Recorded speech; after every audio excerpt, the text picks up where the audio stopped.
Прийшли окупанти до нас в Україну, форма новенька, воєнні машини, та трохи поплавився їх інвентар.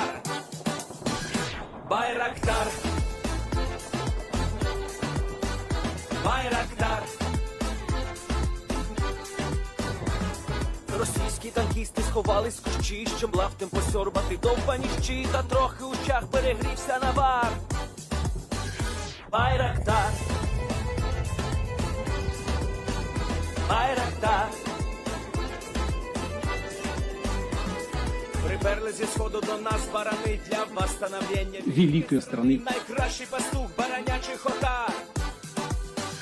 Байрактар, Байрактар. Їх доводи всяке озброєння, різне, потужні ракети, машини залізні, у нас на всі доводи є коментар. Байрактар, Байрактар. Вони захопити хотіли нас зразу, а ми зачаїли на орків образу з російських бандитів. Робить примар. Байрактар, Байрактар. Російська поліція справи заводить, там пихцю рашистів ніяк не знаходить. Хто винен, що в нашому полі глухар? Байрактар,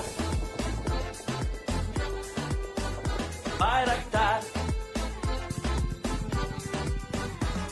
Веде пропаганду кремлівський урод, слова пропаганди ковтає народ. Тепер нове слово знає цар. Байрактар. Байрактар. Байрактар. Байрактар. Байрактар.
Hello everyone, I'm the Enforcer, and I'm accompanied by Enforcer Matt. And good evening, everybody. It's Enforcer Matt, as always, and welcome back to day 213 of the news. And of course, we're going to be reporting on the past 24 hours of the war in Ukraine, and today we've gotten the news that the Iranian drones have finally arrived for the Russians, and the Ukrainians have already started to obliterate them out of the sky. There are loads of clips that we'll be showing about that today, and I would have to say that while that's the news that we're emphasizing the most tonight in our thumbnail and title, there are two other equally massive bits of news to cover, but unfortunately we could not put them into the title because, of course, there is a character limit. However, referendums did begin today in the occupied territories of Ukraine, where the Russians will pretty much be telling the citizens within that area that their option is either to join Russia or to join Russia. And we will also be covering the mobilization as well, as that's not really stopped, and it appears that the problems are only getting worse as time keeps going. But we will start off tonight, and surprisingly enough, I'm actually going to tell you all this as well. Due to these three stories being almost the entire bulk of news that we'll be reporting today, instead of doing the war section by section, front by front, we'll actually be covering each one story by story, so that way we can try and show the three major things that have been going on today. A little special, but of course a big change, because today is a very different day. And so, with that, we'll be starting off in the town of Nikopol. Nikopol is the place where the first Iranian drones were spotted yesterday, and 4 of them were shot down over the course of the last 24 hours, with two, well, really both. Well, let me think of how to phrase this real quick, everyone. I'm sorry about that. There were 4 Iranian drones, and there were 2 air-to-air missiles used, and so apparently they were flying incredibly close to each other in formation, and then were shot down simultaneously in pairs. I guess is the best way to say it now that I've kind of worked that out. But here in Nikopol, again today, we saw another Iranian drone get shot down on film. And so without further ado, here's the video of the Ukrainian Air Defenses once again heroically working to shoot down these Iranian drones. We can see the air-to-air missile flying over the city, and towards the Iranian drone in the distance. Now see the camera pan down. We can hear the explosion. And that was another Iranian drone that was shot down. A lot of people were actually really scared about these Iranian drones finally arriving, because it was thought that these would be practically unstoppable. Really, all drones. There's actually 2 of them that we've seen so far, and I'll pull up Iranian drones so that way I can show them off to y'all. So let me go down here. Let's see. I'm trying to find y'all some pictures of them. Of course, there is the Reaper knockoff. This thing is what we assumed would be sent over in large numbers, but there's also, if I can really quick pull it up, Iranian Suicide drone. Forgot the specific name for it, but if I can find y'all a picture of it, I will. It's this thing here. The Russians also got some of these, which we've seen in massive amounts of use today. And of course, I'll be showing y'all a little clip of that here soon. But apparently, the Iranians didn't send over a single class of drone. They sent over multiples, including the Suicide drone, as well as this, what appears to be a Reaper knockoff. And so with that, we're now going to be moving on into our next area of news, specifically about the drone story today, as we then saw that down in the Odesa area, the Ukrainians, suffice it to say, were able to intercept one. And so with that, here's the video. If it loads. There we go, it's finally loaded. This is a Shahed 136, which we'll pull up. Shahed 136, just so that way I can make sure that this is the exact same drone I was talking about earlier. And it appears that it is not. In fact, it appears that the Russians have gotten perhaps 3 entirely separate drones, as we have seen this one in action as well. These are, I guess you could call, flying wings that have a warhead on the front of them, and once they hit in contact with something, they then explode. We can also see... That's strange looking. It is really strange looking, and we can also see the remnants of one that was already shot down in the Nikopol area yesterday, which was supposed to be shown on last night's news, but the post that had that within it was deleted, unfortunately. But we could see one of these Shaheds being shot down over Odesa today. We can see it right there. It's flying towards the target, sounding like a lawnmower. Oh my god! Wow. Oh lord. Man, there went my club cadet. I don't think that air-to-air missile missed. Well, surface-to-air missile missed that drone. I think it hit pretty well, and I don't think insurance will be covering that one, especially considering that the Russians are only borrowing it from the Iranians, and the Iranians are the ones who most likely have the insurance package. But let's watch that again. God! Oh my lord. That thing got obliterated. I don't even think there's fragments of that to show on camera once I guess you could say the explosion is over. There's going to be nothing left of it. It all just went up in a massive hellfire. And so with that, that's the end of that little video, and we can see that Ukrainian air defenses are successfully intercepting some of these drones before they make it to their target. However, of course, reality is reality, and weapon systems are not effective 100% of the time, and some of these drones have, unfortunately, slipped through Ukraine's air defenses and have hit targets within the city of Odesa. We can see some of that on film here. You see some Ukrainians in the port. We can see some soldiers here in the port as well. We can now hear small arms fire being directed upwards towards the Shahed suicide drone, which is heading towards their location at this moment. We can now see them pointing out the drone somewhere in the distance, but I haven't been able to spot it on camera. We can now see the drone. They've actually showed it to us. And we can hear all of the rifles being fired off in the port as the Ukrainian soldiers are still trying to defend the port and shoot down the drone if possible. However, it appears to be flying unmolested by and large to its target. This would be the perfect time for a stinger. Oh my lord, what is that? Is that a pirate ship? That's like a sailing ship in the middle of Odesa port. Can we see that on Google Maps? Hang on, everyone. I know that we're talking about drones and stuff, but when I watched that video earlier, I didn't get to that point. What ship is that? Let me go to the port. Okay, I don't see it there. I'm assuming that this thing would be in port all the time, but I could be wrong. Don't see it there. Don't see it there. Let's just keep going around the port. That was a fine-looking sailing ship right there, and if I could find it, which it looks like I can. It looks like it wasn't in port when the satellite pictures were taken. That thing was pretty freaking cool. I mean, like, getting beyond the whole drone news, that is news in its own right. But anyways, we're going to let the video continue.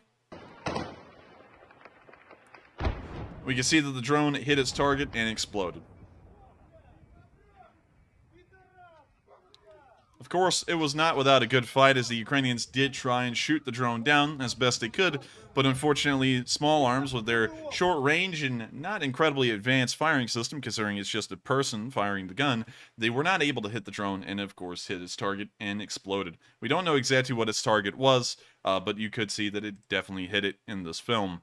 And so it appears that the Iranian suicide drones and Iranian drones in total have finally hit the front lines in numbers large enough to be fielded by the Russian Federation, and we can now see that they are inflicting damage on the Ukrainians. But that is a little bit of a pessimistic statement. The Ukrainians are putting up an incredibly good resistance against the large amount of these drones, and we can even see that they shot down one of them, and it crash landed into, I guess you could say, the Bay Area of Odesa, largely intact. This is actually a Mohajer 6. And if we pull this up, Mohajer 6, when you see it right here, it is another, let me make sure. I believe this is another Iranian drone. It is, actually. And we can see here, it looks more like a reconnaissance and surveillance drone, although we can see weapons mounted below its wings. And so this is another one of the drones. It seems like Iran has practically sent its entire arsenal of drones to the Russian Federation for this war, but we can see that the Ukrainians were able to down this one intact and will be able, like they will with the T-90M, to dissect this thing and figure out exactly what the Iranian industry is capable of producing.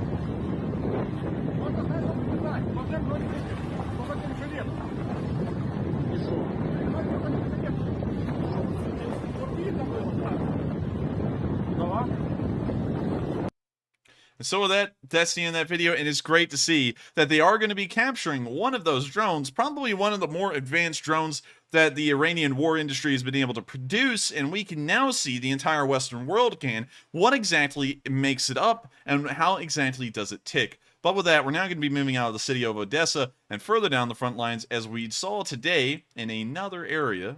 Let me make sure.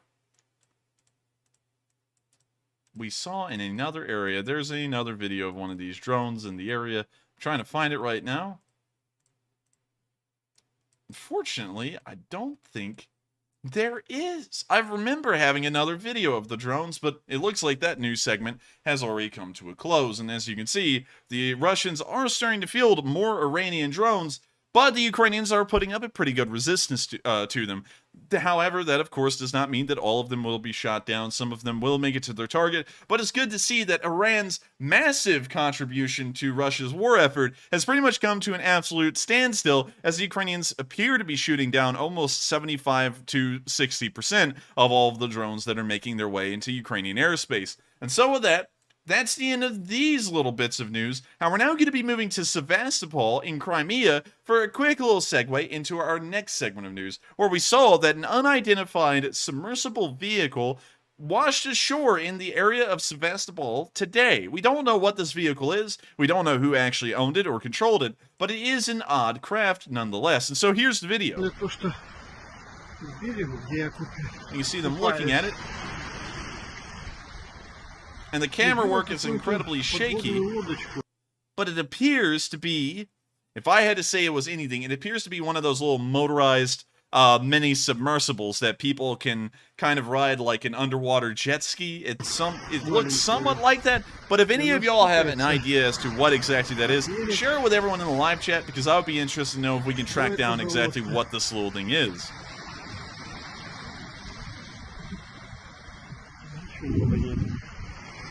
Наблюдательный сверху оптический прибор стоит. И эта штука, этот берег. And so with that, that's the end of the video, and a pretty interesting little vehicle to see. And we'll be trying Enforcer. to... Somebody said it looks like a narco sub, and I was just about to say that, but I was like sort of thinking about whether or not I should say that. It kind of does look like a cartel sub somewhat. It does look like a cartel sub. However, I would highly doubt that there is any kind of a group of narcos trying to ship drugs in between Russian-controlled Crimea and Ukraine right now, given the current situation. I do see a lot of people saying that, but I would have a feeling that this is some other kind of vehicle being used for military purposes, if anything. But still, y'all are right. It does look a lot like a narco sub. I can't lie about that. So with that, we're now going to be moving on from the drone news in this quick little segue into our next segment of news, where we are now going to be moving into Russia and talking about Russia's grand mobilization, the partial mobilization of 300,000 men, which doesn't really sound partial at all when you really think about it. Anyways, we're going to be moving down to Chechnya, where we can see that the Akhmat division is preparing for something, according to the caption. Here we can see that the caption says, Chechens that serve the Akhmat division are up to something, like it's all excited and stuff. And we can see here a video, and I'll show y'all real quick, of Chechens once again in some kind of a prepping square, prepping yard, lined up with their equipment and gear. All of them are wearing the goofy paratrooper helmets, of course, and it looks like all of them, surprisingly, have bulletproof vests. I know. Also, Matthew, I love this. This is a real smart Chechen move. This is a Chechnya strong Don. They painted the building in camouflage colors. Oh man! Oh yeah, you're gonna hide the entire building with that lame pattern that they have, and it's such a bad pattern too. It's so ugly. Like, if you looked at that building, it's unmistakable as a building, and then it's even worse because you got these weird light lime green like parts in it. It's just ugly, and I don't understand. Why is the building painted in a camouflage color? It's not really like the building's going to move into a tree line and it needs to have its form broken up amongst the trees. It's in the wide open. That doesn't make any sense. That was really just a waste of money. Of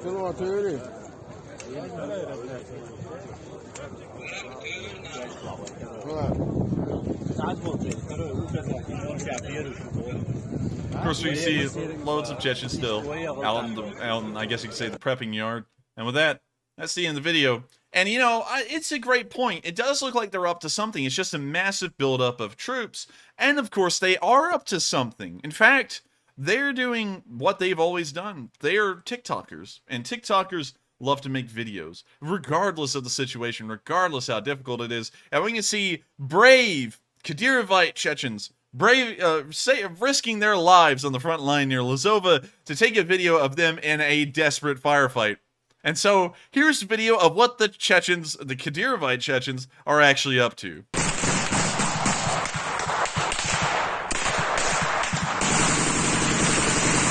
It doesn't really look like they're up to winning a war or anything. Now I see that the man's gotten so scared he's dropped the camera. Looks like he's firing at the hip. He's now picking up the camera again to continue his TikTok. Yeah! Of course, wait a minute, observe the form. Yeah! Observe the form.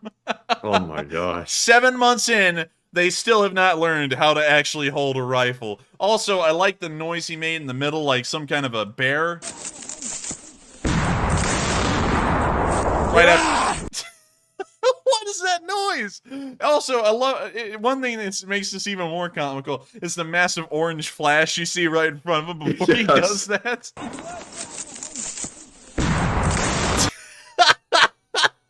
And then he sounds like some kind of bear. Yeah.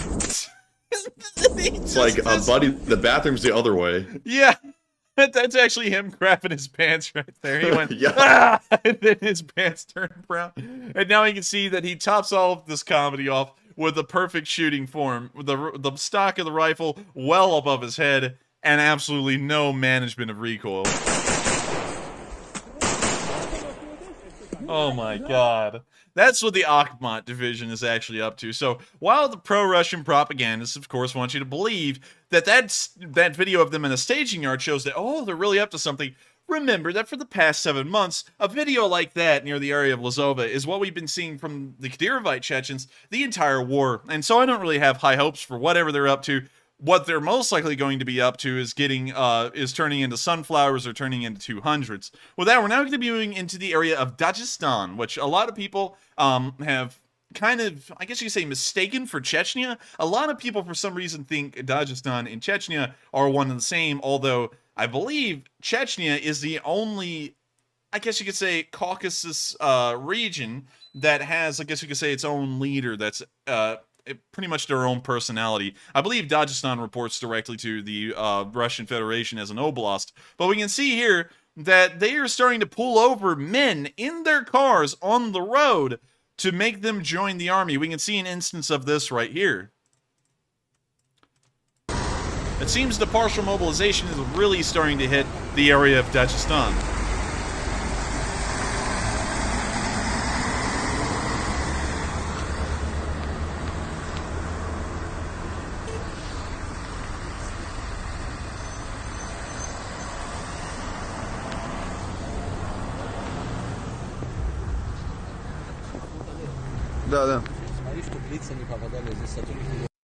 And right there at the end, we can see the mobilization papers, and they literally are pulling people over on the side of the street and forcing them to join the military. A very interesting thing. Here in the United States, you will get a letter in the mail telling you to report to a certain location, but you don't just have, at that point, army recruiters pulling you over and going, hey kid, remember back in high school when I asked you to join the army? Well, you got no choice now. They won't do that.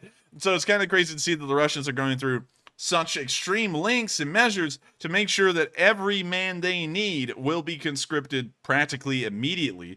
Also, another thing is that I saw someone say that I'm pronouncing Dagestan incorrectly. So, how to pronounce Dagestan? Dagestan.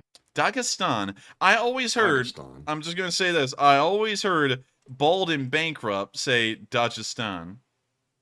Dagestan. Dagestan. Okay. Well, I was wrong. So, for some reason, I heard it one way, it's actually another. We'll try and correct that from now on.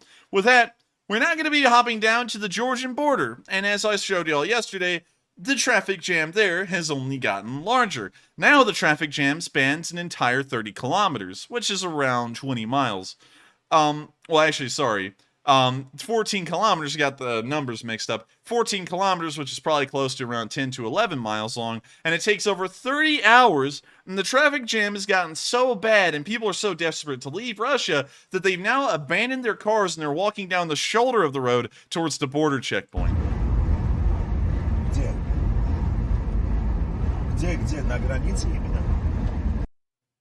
And so with that, that's the end of the video, and it's pretty interesting to see that things have gotten that bad, and so many people are trying to leave Russia at the same time that it's practically become a scene from, I mean, good lord, I can't even think of a scene like this at any point in history, really, of a mass exodus like this from a single country that looks similar to this. Usually people just walked across the border, but still, this is nuts, and it's also showing you how many people are not really supporting of Russia's war to the point that they would want to serve in the military, and a lot of them are showing that by trying to leave.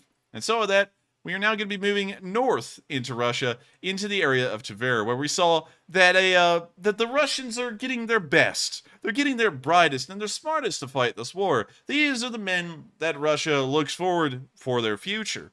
These are the guys that are dog drunk. Here's the video of this drunk guy being mobilized.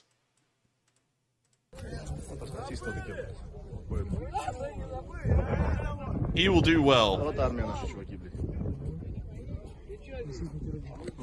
Also, where in the world are they at? Like an abandoned military base? Like there's weeds growing all on the tarmac? There's like this overgrown old bunker over there? Like what in the world is going on? Also, this guy's so drunk, he literally just fell over and passed out. What's in the bag? Probably more alcohol. It has to be. It's gotta be. It's a whole barrel of it. Yeah, it's a whole jug of it. Like, there's gonna be sipping on that all the way to Ukraine. This is not a good sign for the Russians, and this is what the partial mobilization is bringing forward to the front. With that, we're now going to be moving on to the next clip, showing off another Russian recruitment office and what they've been dealing with during this past 24 hours. So with that, here's the video. Oh boy, they're pulling out the classic. They're pulling out the song Farewell of Slavyanka. If y'all don't know anything about the song Farewell of Slavyanka, it actually originated around the late 1800s to early 1900s. It was used heavily by the Soviet Union in the Second World War, and up till this day, it's been one of the key Russian patriotic songs for, I guess you could say, the Great Patriotic War, which is what they call World War II. A really self-righteous name to call a war anything like that. But we can see that they're trying to hype everyone up, and it looks like the conscripts are not hyped.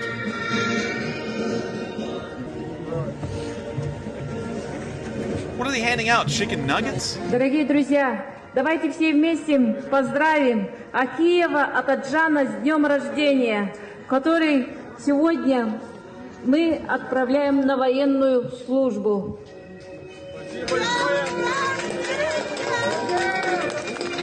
Now you hear a little bit of clapping, a little bit of enthusiasm.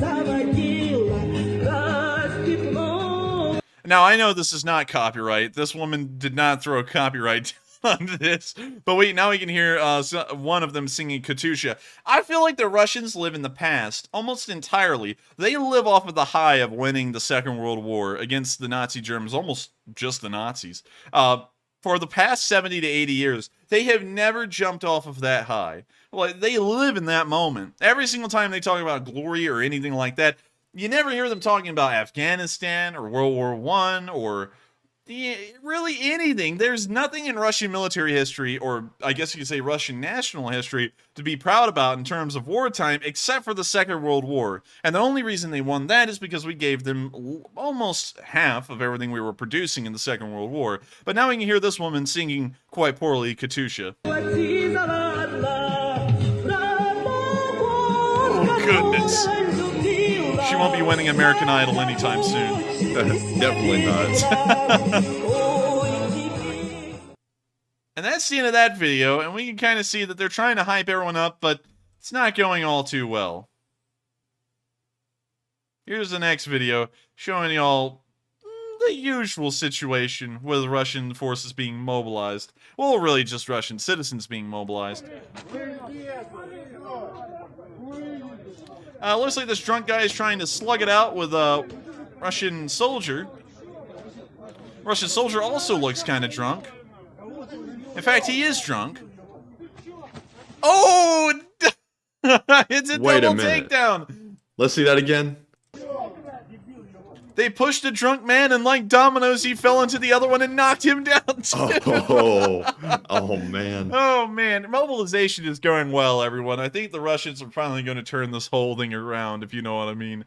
Probably turn out the liquor stores. That's about it. So with that, we're now going to be moving on into our next segment of news, into Moscow, where we can see some of the new conscripts have finally made it, I guess you could say, to the bases where they'll probably get about 2 days of training, and it seems like none of them are exactly happy about the situation there either. Now, I know that I sound pretty gleeful for some of these people, because a lot of them do not want to be there, and of course that's obvious, but let me explain why this is a good thing to see. This video right here was filmed by a Russian. It was uploaded somewhere on Russian media. Regardless however long it stayed up, it eventually was seen by someone there and then finally made its way here into Western, I guess you could say, websites and media where we were able to report on it. And so videos like these are making it to the Russian public, and it also gives us a good idea that not just the Russian public is being demoralized, but the brand new conscripts are most likely going to mutiny or they're going to desert the first chance they get. This is not going to be a competent fighting force just because their morale is already dreadfully low before they start off.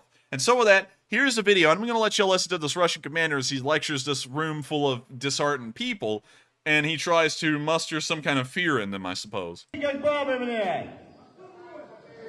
Рот закройте, себя ведите достойно. Чего вы орете все?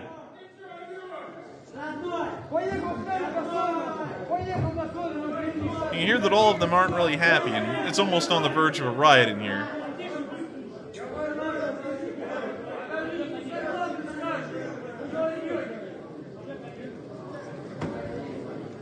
Now I see the Russian commander get down, and he starts walking into the crowd. Я пытаюсь вам рассказать. Вы не даете, вы орете. Я говорю, вы все военные мужики.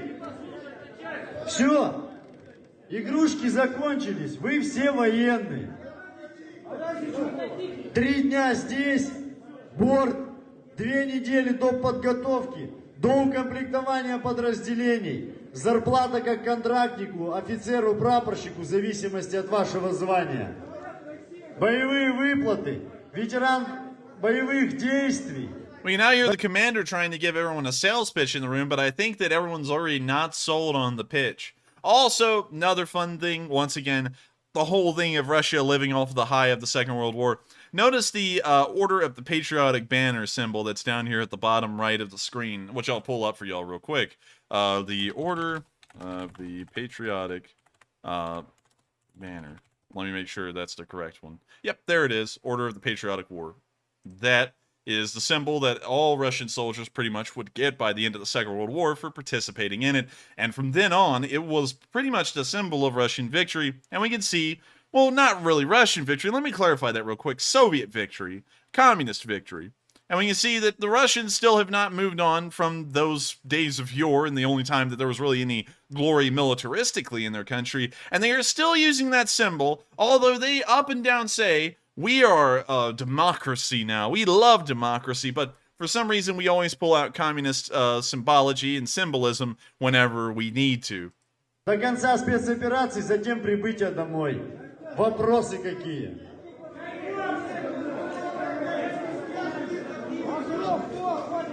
Gosh, that's actually a big room.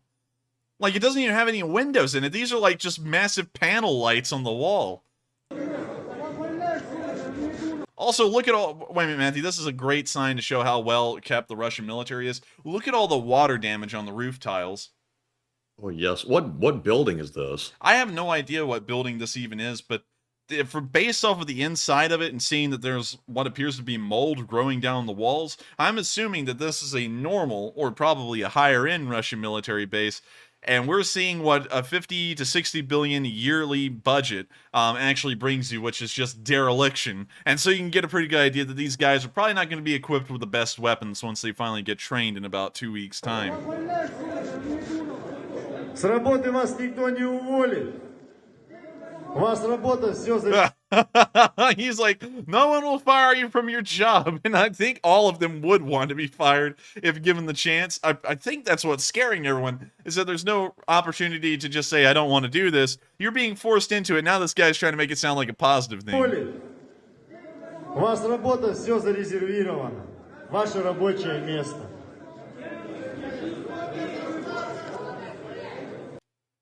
With that, that's the end of this video, and you can see that no one's really a big fan. No one's really buying into this whole, oh, it's a fun time, you're going to have a great time sort of thing. I think they already know what's going on in Ukraine, and they really don't want to have a part of it. And so with that, we are on to our last bit of news of the Russian conscription before we move all the way over to the other side of the country for a second, where we can see that on a woman at a demonstration, we don't know how the demonstration was set up, it may have been Russian state employees that were told to gather out in the square, she said, I would love for my son to get wounded, because at least he wouldn't be an alcoholic here. So I'll let y'all see that say her out of her own mouth. Also, let me see if unfortunately I can't get the graphics up higher for y'all, but y'all should be able to read it down here, and so here's the video. Much happier if my son got wounded fighting in Ukraine than die of alcoholism here, she says. Fighting is a proper man's job. A proper man's job. I would rather have my son... I'm not sure about that logic. I'm not sure about that either. That's like saying, boy, I would love for my son to step on a landmine or get in a car crash and die, than, you know, just stick around here because, you know, if he stuck around here, then he might just, you know, watch TV or something, and getting in a car crash is a proper man's work. That's just a stupid line of reasoning. And this... I don't know if this is exactly what the Russians want people to think, and if that's what the Russian government wants people to think, that's a pretty dumb line of reasoning. And I've never seen anything like that before, and hopefully none of the mothers that are watching our stream right now are like that to y'all's kids, because that's a pretty bad way to be, and that's pretty cold. I think this woman's actually hoping for a white lotta. And so with that, we're now going to be moving out of Moscow and all the way across the country, all the way to the farthest east you can ever go beyond, well, except for Anadyr. Anadyr is the, I guess you could say, the last town that's the furthest east in Russia, heading towards Alaska. The rest of it, you know, there's a village here and there, but these things are incredibly small. They may as well not even exist.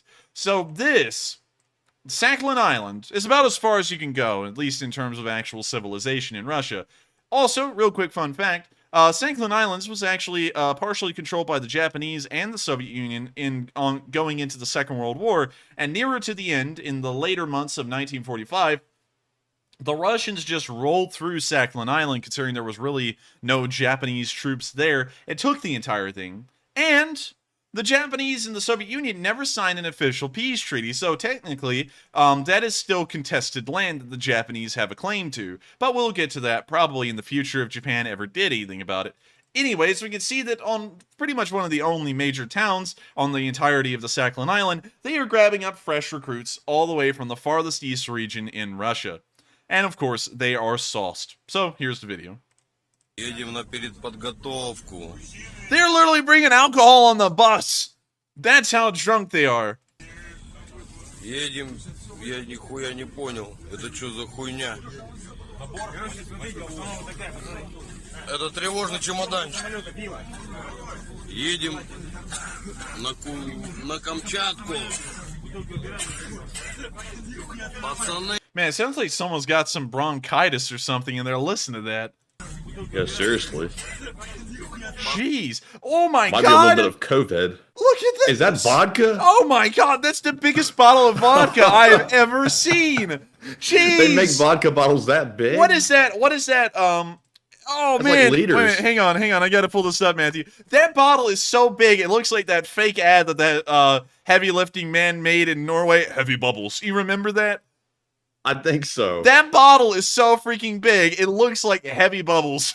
I think you could call that a mega pint. Yeah, is Johnny Depp around? Is the Johnny Depp trial still going on? Because I think that qualifies for a mega pint. That is the biggest glass of vodka I have ever seen. The biggest bottle of vodka I've ever seen.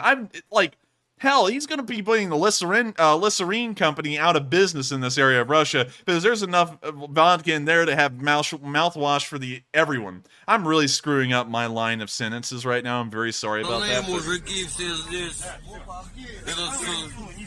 Oh, there's the coughing, man. He just coughed straight onto the bottle. That's great. Is that man wearing designer clothes? I can't tell what it says. I can't tell what it says either. It's something in Cyrillic, but it looks like it's some kind of Russian designer clothes.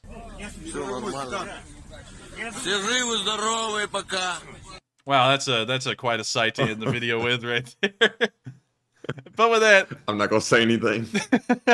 yeah, because I kind of look like. Anyways, with that, that's the end of the video, and it's pretty interesting to see that the Sakhalin Island units appear to be the best hydrated out of all. And it looks like if they go to the front lines of Ukraine, they will have no problem finding any kind of hydration, liquids, or anything else of the sort that will keep them going and keep them in good spirits. Literally, pun intended. And so with that, that's the end of our conscription news in Russia as well, and so we're finally going to be moving on to our normal frontline news, covering the rest of the news from all around the front lines that we have today. But before we get to that, we're going to take a quick pause to address 3 questions from the chat, and after we address those 3 questions, we'll then be moving on into the next segment. And so with that, what do we got, Matthew? All right, folks, for our first question segment of the night, we have 2 polls to address, and the first one said, what do you think of the Iranian drones? It looks like 47% said I'm not sure about them, 37% said they seem subpar, and 16% said they are effective. Now for me, I don't know a whole lot about the details about the Iranian drones, but I would have to err on the side of they are subpar. I can't imagine they're that well made. But Enforcer, what are your thoughts? I would have to err on the side that they are dog water quality, because the Iranians, in case if anyone doesn't know, if we pull up the Iranian Air Force, I got to show y'all something very interesting, which gives you an idea of how bad off the Islamic Republic of Iran is. Which it's kind of weird that a lot of countries put a republic in their name, but they're not really a republic. But we'll get around to that probably in a video. Anyways, let's go all the way down to the bottom and let's see what kind of aircraft they have. So we can see that they got a decent amount of Su-24s, MiG-29s. J7s from China, which are pretty much license-built or rip-off MiG-21s. Some Mirage F1s, which are French. We can also see some F4 Phantoms. That's kind of odd. F4 Phantoms from the United States. Northrop F5s, which the Republic of China also uses. They have around, I believe, 100 of them. Iran has around 35 of them. And then finally, F-14 Tomcats. And they have 41 of them. Now, a lot of y'all are like, well, where in the world, in case if y'all don't know Iranian history, y'all are like, where in the world did they get these American jets from in such large numbers, like F-4 Phantoms and F-14s? Well, at the time, Iran was actually a friend of the United States, and at that time, they were called Persia. Persia was heavily Western aligned, thanks to the leader at the time, the Shah, and the Shah was by and large supported by the United States, and so we would sell them massive loads of weapons and equipment, and a lot of it included F-4s, and then finally, just a few years before the Islamic Revolution would begin in Iran, and the Shah was overthrown and the Islamic Republic came to be, they got F-14s, around 60 of them, and then around 13 of them are still in use, although there's officially 41 airframes that are intact in Iran.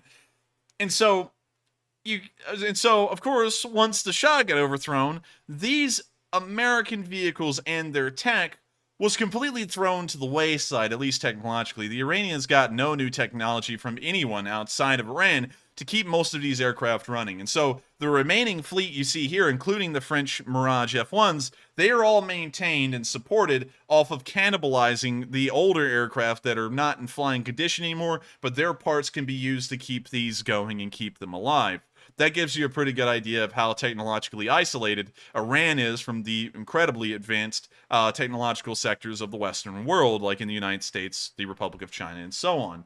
And so based off of that, in that short history of the Iranian Air Force and the quick nosedive it's been taking in recent decades, I would have to say that the drones are probably of a low technological quality as well. And if everything is domestically made in Iran, then that also puts them down in an even further level. in kind of like dog water level, which I've already said. And so, by and large, I'd have to agree with the majority of y'all that those drones are probably not of good quality whatsoever. And so with that, I hope we addressed that poll fairly well, and we are on to the next one. All right. And the next poll said, why do you think Russia is struggling to recruit citizens into their military? It looks like 26% said because they believe the war is unjust, 24% said they are lazy and don't want to fight, 19% said none of the above, and 32% said both of the above. And on this one, I would have to fall within the 32% that said both of the above. I think that partially they think the war's unjust, and partially they just simply don't want to go to war. But Enforcer, what are your thoughts? I would have to say that also the same thing. I think it's both. I think that they don't like the war, and also they wouldn't want to fight it anyways, even if they are, I guess you could call, patriotic. And so with that, I hope that addresses the poll fairly well. Not really a lot for me to go into there. It just is what it is. That's what we think of the public in Russia. And so with that, I think that was our last poll, if I'm correct, Matthew. And yes, that was the last one for the moment, but a pretty good one is coming up here in just a moment. But anyways, in the meantime, we're moving on to our Super Chat questions. And up first, we have a $100 donation from My Left Foot, who says, I haven't seen Ukraine still using any Bayraktars. Have they any left? Well, that is a great question, My Left Foot. That sounds weird. It sounds like I'm psychotic. What about now. his right foot? Yeah, we need my right foot in here, so that way I can have my left foot and my right foot in the same place. But anyways, moving on to answer that question, My Left Foot. We have seen Ukraine using Bayraktars around a week and a half ago. They were being used in the Kherson area to strike at Russian artillery units, like the Grad batteries, I guess you could call them. And so we have seen footage of Bayraktars recently, but it appears that they are being used sparingly because they are some of the most expensive drones that the Ukrainians own and field. And so with that, I hope that answers the question fairly well. And thank you so much once again for the massive amount of support, My Left Foot. It helps us out a lot, and it helps me to keep My Left Foot going. And so with that, thank you so much once again for the support. Hope you liked the little joke there at the end. And with that, we are on to the next one. And thank you once again. And next up, we have a $50 super chat from Enables, who says, as someone with half their lineage in the area of Poland and Ukraine, please let these pigs become bacon. Forcing people to vote the proper way at gunpoint is the definition of desperation. I hope all these reservists just surrender. And Enables, real quick, thank you for the support. But I have to say that, to me, it was expected how this was going to go with the referendums. I personally had no preconception that they would be fair or impartial in any way. It's just basically an entire sham. But Enforcer, I'll let you take it from here. I'd largely have to say that, like Matthew said, the referendums were going to come around eventually, and I really do have to agree with you. That's pretty messed up how the election is being run. We'll be covering that here in a second, actually. That's a great segue into the next bit of news, but what we saw today was incredibly disturbing. In case if you haven't seen it, Matthew, the Russians actually took armed soldiers and went from door to door in every apartment building into every house and would ask the person inside, well, really the entire household. Each household only got one vote. It wasn't by individual. It was only by household. They would ask them, do you want to stay in Ukraine or do you want to stay with Russia? And, of course, you know, you've got armed Russian soldiers standing right in front of you, so you're kind of compelled to say yes. But we did see that, according to the BBC today, someone, according to their story, said no, and they asked what will happen to us if we say no, and the Russians said nothing. And, of course, that's clearly a lie, but it's still showing that the Russians have no intention whatsoever of making this a fair election by any means. And of course, why would anyone assume that it would be fair in the first place? The Russians don't even run fair elections inside of their own country, much less when they're in a losing war in occupied Ukraine. And so, with that, it's like what does Putin usually get when they hold their domestic elections? Is it like 99% of the vote or something crazy? Let's actually look at the last Russian election results. 2018 Russian presidential election. So Putin got 77.53% of the vote, a landslide in most terms. Pavel Grudinin was a communist. He got 11.9% of the vote. And then Vladimir Zhirinovsky, which is the leader of the Liberal Democratic Party of Russia, got 5.71% of the vote. Also, one thing that's very interesting is Putin is so high and mighty. He doesn't have to be a member of a party. He's just an independent. kind of weird that an independent would win 77% of a nation's elections year Yes, the after. total opposite here in our country. Yeah, that's true. Also, look, in Russia, they don't do the, I guess, electoral chart based off of who's winning in what district. They do it off of what percentage voted for Putin. And the lowest percentage on this graph, Matthew, is 64%. The widest area on this map means that 64% of the total population in that area voted for Putin. Wow. So there isn't even a single region in Russia that by majority voted for anyone else rather than Putin. All of them, at least by simple majority, voted for Putin. Every single one of them. It gives you an idea of how rigged the elections really are there. And also, look at places like Chechnya, right down there. 93% of Chechens voted for Putin. 93% of Crimeans, because of course you got to make the Crimeans look like they want to be a part of the Russian Federation, they voted for Putin. Tanutuva, if I'm remembering that correctly, I think that is Tanutuva, 93% of them voted for Putin. That's a really, really odd coincidence there. Can you imagine going and handing your ballot back in Russia or like Chechnya, and they like look it over real quick to make sure you voted for the right person, or they catch you outside? That's a great point, Matthew. Let me show you the Russian ballot box. That's actually a perfect point. Ballot. I put in Russian ballot box. I think I spelled ballot wrong. I spelled ballet. So let me try and show you a picture. Russian ballot boxes are clear. Well, what do you know? What do you know? that like upends the whole idea of the ballot box. It's supposed to be somewhat, secretive. And so let me explain to you what we're about to see here in a second. In the DPR, LPR, and everywhere in the occupied territories, they actually have a quote-unquote election official that stands there at the ballot box right there where they can look into it. So when you drop your ballot, you show it to them as you're putting it in there, and then it falls into this clear open pit where they can take another good look at it and see if you voted to be with Russia or against Russia.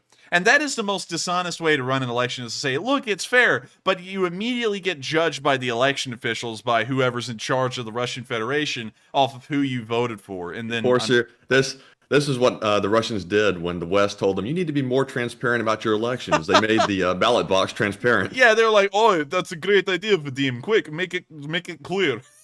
Make it clear like glass. And so they just started doing that. It's a very sketchy thing. And let's see here real quick. Look, Putin's voting for himself. I'm sure that really flipped the election in his favor, considering it was a landslide in every single oblast and district.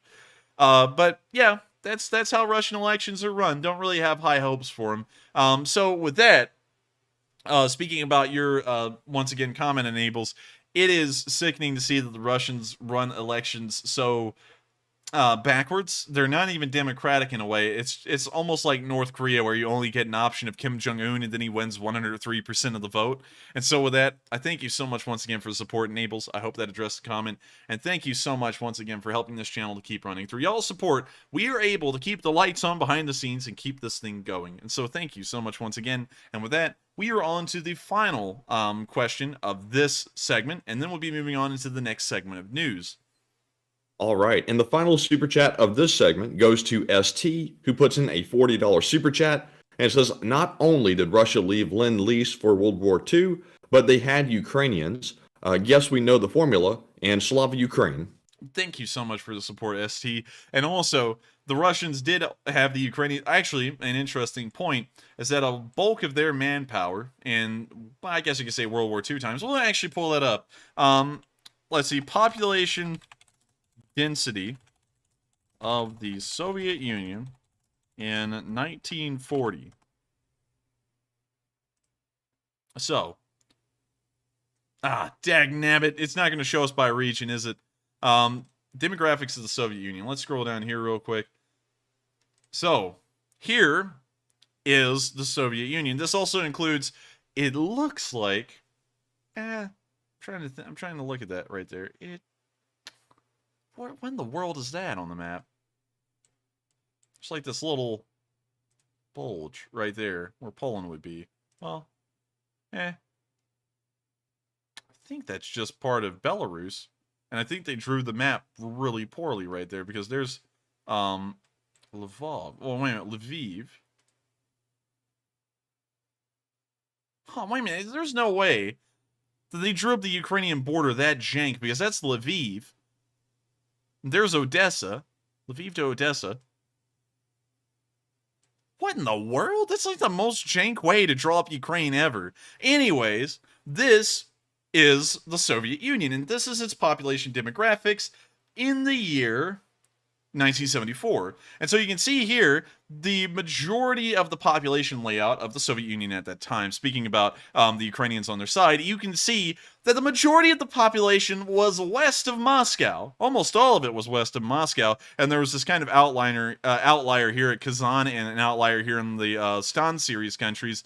But by and large, most of Russia's, well, the Soviet Union's population came from the Baltic states, Belarus, Ukraine, and the furthest west regions in Russia. And so you can say that they won World War II largely because they had Ukrainians, because Ukrainians at the time made up a large portion of the Soviet Union's population. We can see here that apparently the Ukrainians had nearly 50 to 130 people, around 130 people per square mile at the time, and most areas within the modern Russian Federation had somewhere in between 26 to 0 people per square mile, which is an incredibly low number. And so with that, I hope that addresses the comment fairly well, because it's pretty true that they would draw a bulk of their forces from Belarus and Ukraine during the Second World War, along with the Russians in the furthest west area of the country. And so with that, I thank you so much for the support. I hope you enjoyed us looking over that for a second, and also, Slava Ukraini. And so with that, I think that is the last question of this segment, if I'm correct. And indeed it is. All right, and so with that, we're now going to be moving on into our third major bit of news for tonight, before we move on to the actual frontline news of the day. Oh, also, Cambot equals 1, and it received the Stugna. Oh, look at that. That's actually one of the first times we've had that happen in Knights, isn't it? Yeah, I think so. Jeez. Also, they're getting a little bit interesting with the titles. They're getting a less jumbled, and they're starting to get more streamlined. Very interesting.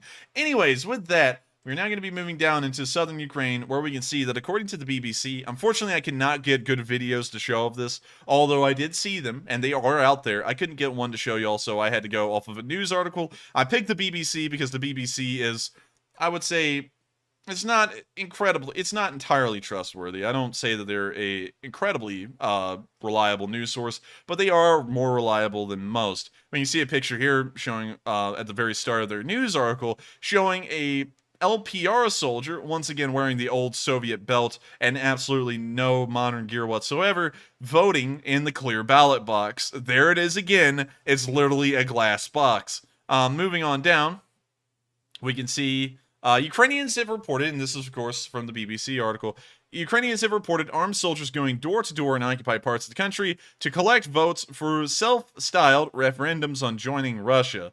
And also, this is the freakiest part. According to a woman in Enerhodar, you have to answer verbally, and the soldier marks the answer on the sheet and keeps it. No way. That is crazy. That is the most messed up thing I have ever heard. Hello. That alone, Enforcer, is proof that they're tampering. Yes, and it's like, hello, I'm Russian soldier. I have an AK strapped around my neck. Who do you vote for, Russia or Ukraine? I vote for Ukraine. Okay, puts you on a list. We'll be back in 3 days. In southern Kherson, Russian guardsmen stood with a ballot box in the middle of the city to collect people's votes. Door-to-door voting is for quote-unquote security, the Russian state media says. In-person voting will take place exclusively on the 27th of September, TASS reported. On the other days, voting will be organized in communities and in a door-to-door manner. One woman in Melitopol told the BBC that 2 local collaborators arrived with 2 Russian soldiers at her parents' flat to give them a ballot to sign. My dad put no to joining Russia. That's a very brave man. I got to give him a lot of credit for even doing that, considering there's armed men at his door asking him the question. My mom stood nearby and asked what would happen for putting no. They said nothing.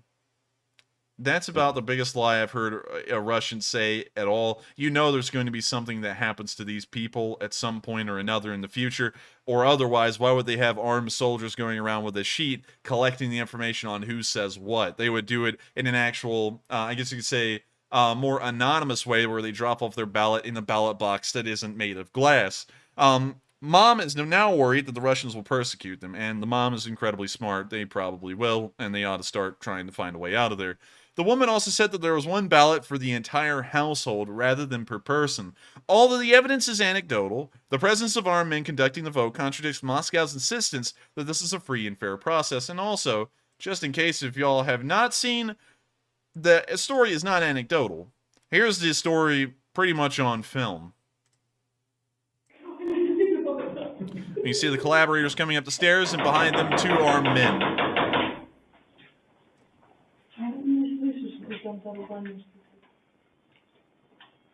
And also, the scariest kind, Kadyrovites. Now, this has to be a deliberate choice. There's no other way to explain this.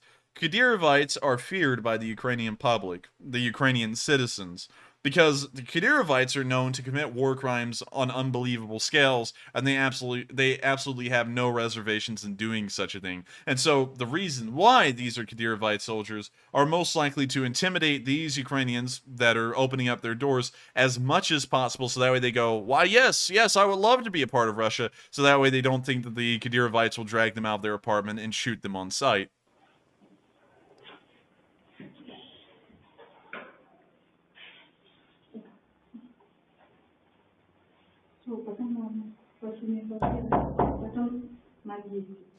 You see the collaborators knocking on the doors.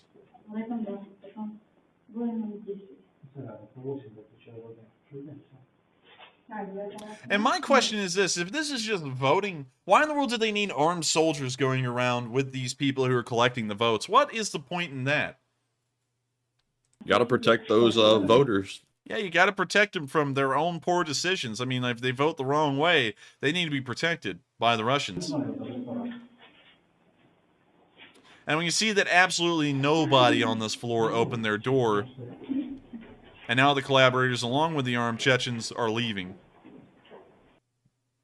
With that, that's the end of that video. And we're now going to return back to the BBC article. Now that I've showed y'all that this is not quote-unquote anecdotal, there's actual proof showing that that is how they're going around and collecting the votes. And so, back to the news article. Although the evidence is anecdotal, we've already read that part, we'll move on, experts say the self-styled referendums taking place across 5 days will allow Russia to claim illegally 4 occupied or partially occupied regions of Ukraine as their own. In other words, a false vote on annexation 7 months into Russia's invasion. The annexation would not be recognized internationally, of course, but could lead to Russia claiming that its territory is under attack from Western weapons supplied to Ukraine, which could escalate the war further. And that's also been something we've talked about on this channel right back about 5 days ago. The President of the United States describes the referendum as a sham, saying they were a false pretext to try and annex parts of Ukraine by force in violation of international law, which is on point. The United States will never recognize Ukrainian territory as anything other than part of Ukraine, the President of the United States said. The British Foreign Secretary said that the United Kingdom had evidence that Russian officials had already set targets for invented voter turnouts and approval rates for these sham referenda, which I'm fairly certain is a true statement. Mr. Cleverly, who is also the Foreign Secretary for the United Kingdom, said that Russia planned to formalize the annexation of the 4 regions, Luhansk, Donetsk, Kherson, and Zaporizhia, by the end of the month. And so you can see here, to summarize this article in the beginning part we read, because I'm not one to reading Rainbow to y'all, we can see that the referendums are already concluded to be a sham, and we can see that the Russians are trying their best to put a little bit of elbow grease onto the entire thing to make sure that even if they are trying to make it seem legitimate, they're going to be coercing people into giving the answer they want. And so with that, that's the end of that little segment of news, and we're now going to be finally making our way into the frontline news of the day and discussing what's been occurring across the rest of the front lines in the country. And that, of course, brings us directly into our location unknowns, which we actually had a decent amount of today. Starting off, we saw a perspective of a Ukrainian soldier involved in a firefight in an unknown location and an unknown date. But here's the video of this brave soldier. You can see him changing out magazines, and the firefight is going on around him. And it is a pretty heavy one. You now see them firing once again into the woods towards the supposed Russian locations.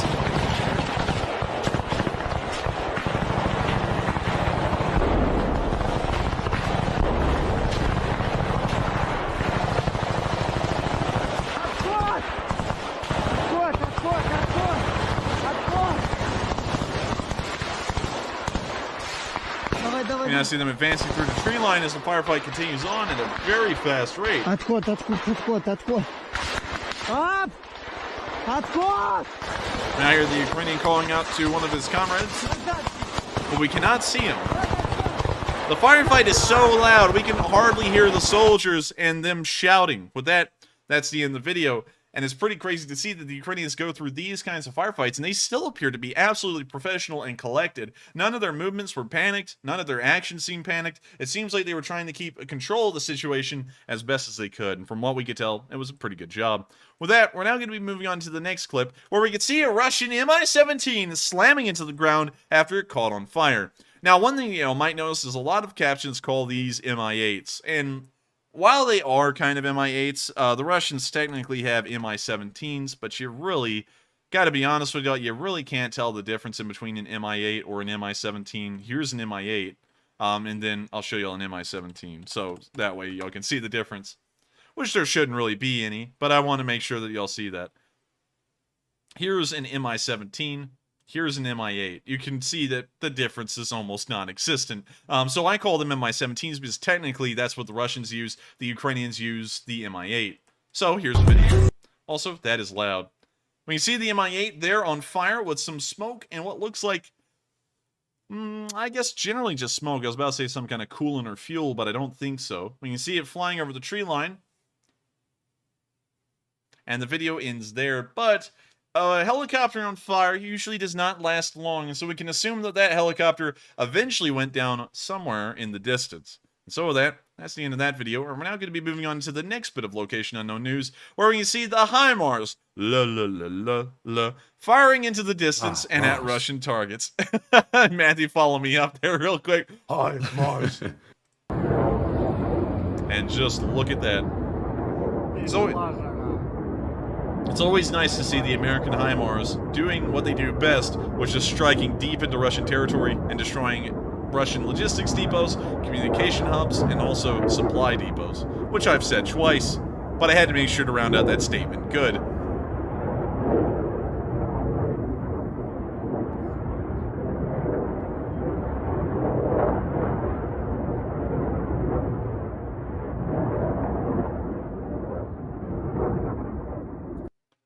You know, something about it, Matthew, something about seeing these trails of the missiles being launched is very nice looking. I don't know what it is, but it just looks neat. But it does. It does. You know, I'm trying to think of something similar. It kind of looks like the residue that a Roman candle makes when it fires off from its tube. I guess so. Kind of. I mean, like, that's a little bit of a stretch, but let me know if y'all agree with me in the live chat, because I think it kind of does look like a Roman candle streak. Anyways, with that, we are now on to the next bit of news. And once again, great to see that the Ukrainians are using those HIMARS and M270s to a massive degree these days. And we now see the Ukrainian sniper, who we don't know who they are exactly, has now hit the 750-meter shot. They hit the 1250 yesterday, and now today they hit the 750 with a Predator scope. And of course I'm saying that because if y'all watched the movie Predator, which I haven't, but I remember the scene from a clip, the Predator apparently had some kind of infrared vision. And when you see here that the Ukrainian is apparently using an infrared scope, a very interesting addition to their rifle, considering that infrared scopes are somewhat pricey. Anyways, here's the video.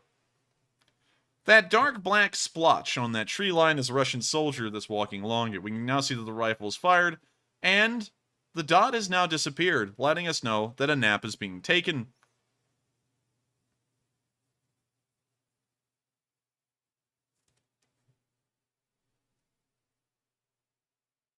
With that, that's the end of the video. And I like to see that the Ukrainian snipers are doing an incredibly good job. It's not only the drones anymore that are making sure to instill fear in Russian units when they think they're safe. Now the snipers as well are doing that. With that, we're now going to be moving on into the next bit of Location Unknown news, where we also saw another M777 in action. British designed and American used, and also used by many other countries that are aligned with the United States and the United Kingdom. This is a heavy-hitting gun, and we can still see the Ukrainians using these beauties all over the place. Ah, that's nice. I like a good M777, and it's still great to see that all of the support that the world has sent, including the United States, which was the largest provider of M777s, is still being used by Ukraine, and that they covet these weapons. And it's good to know that Western equipment does stand the test when put directly against the Russians, toe-to-toe. With that, we're now on to the next clip of Location Unknown News, where we can see that the Ukrainians have found some pigs and piglets. Also, they almost got ran over by the tank, but they ushered them off the road before that happened. When you see the Ukrainian tank driving behind them, and the mother pig looking over the rest of her kids.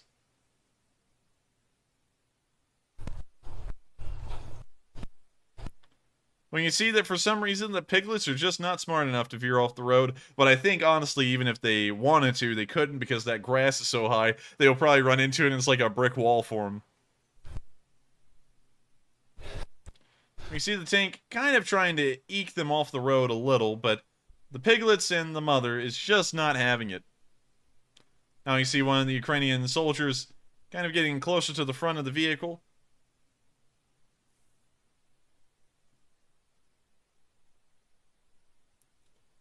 It looks like this man has a plan. He's now hopping off the vehicle and running the piglets off the road, as well as the mother, so that way the tank can continue on without having to follow behind the incredibly slow piglets and pigs. Honestly, huge effort by this crew to make sure that they didn't run them over.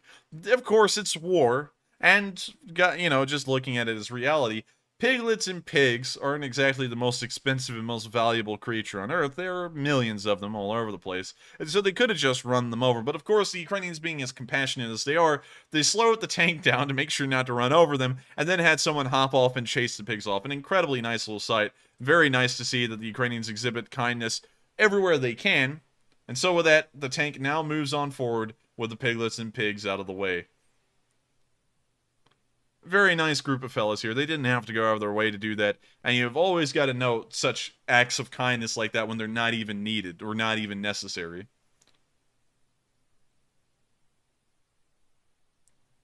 But little did the Ukrainians know, those pigs were actually a part of the 180th Russian Motorized Brigade and were scouts. Oh, and so, plot twist. Yeah, and so with that, we can see that the Ukrainians missed out on some pulled orc. Anyways, getting past all the jokes and puns, we're now going to be moving on to the next clip of Location Unknown News, where we can see Putin's finest being towed away. They really kitted out this BMP-2, by the way. We see a Ukrainian supply truck pulling off a Russian BMP-2, and this one is really interesting. Let me explain why. You can actually see on the side, there's enough identifying marks and information, which is incredibly rare for Russian vehicles used in this war, that the caption was actually able to track down exactly what unit this BMP was from. It's from the 237th Tank Regiment, 3rd MRD.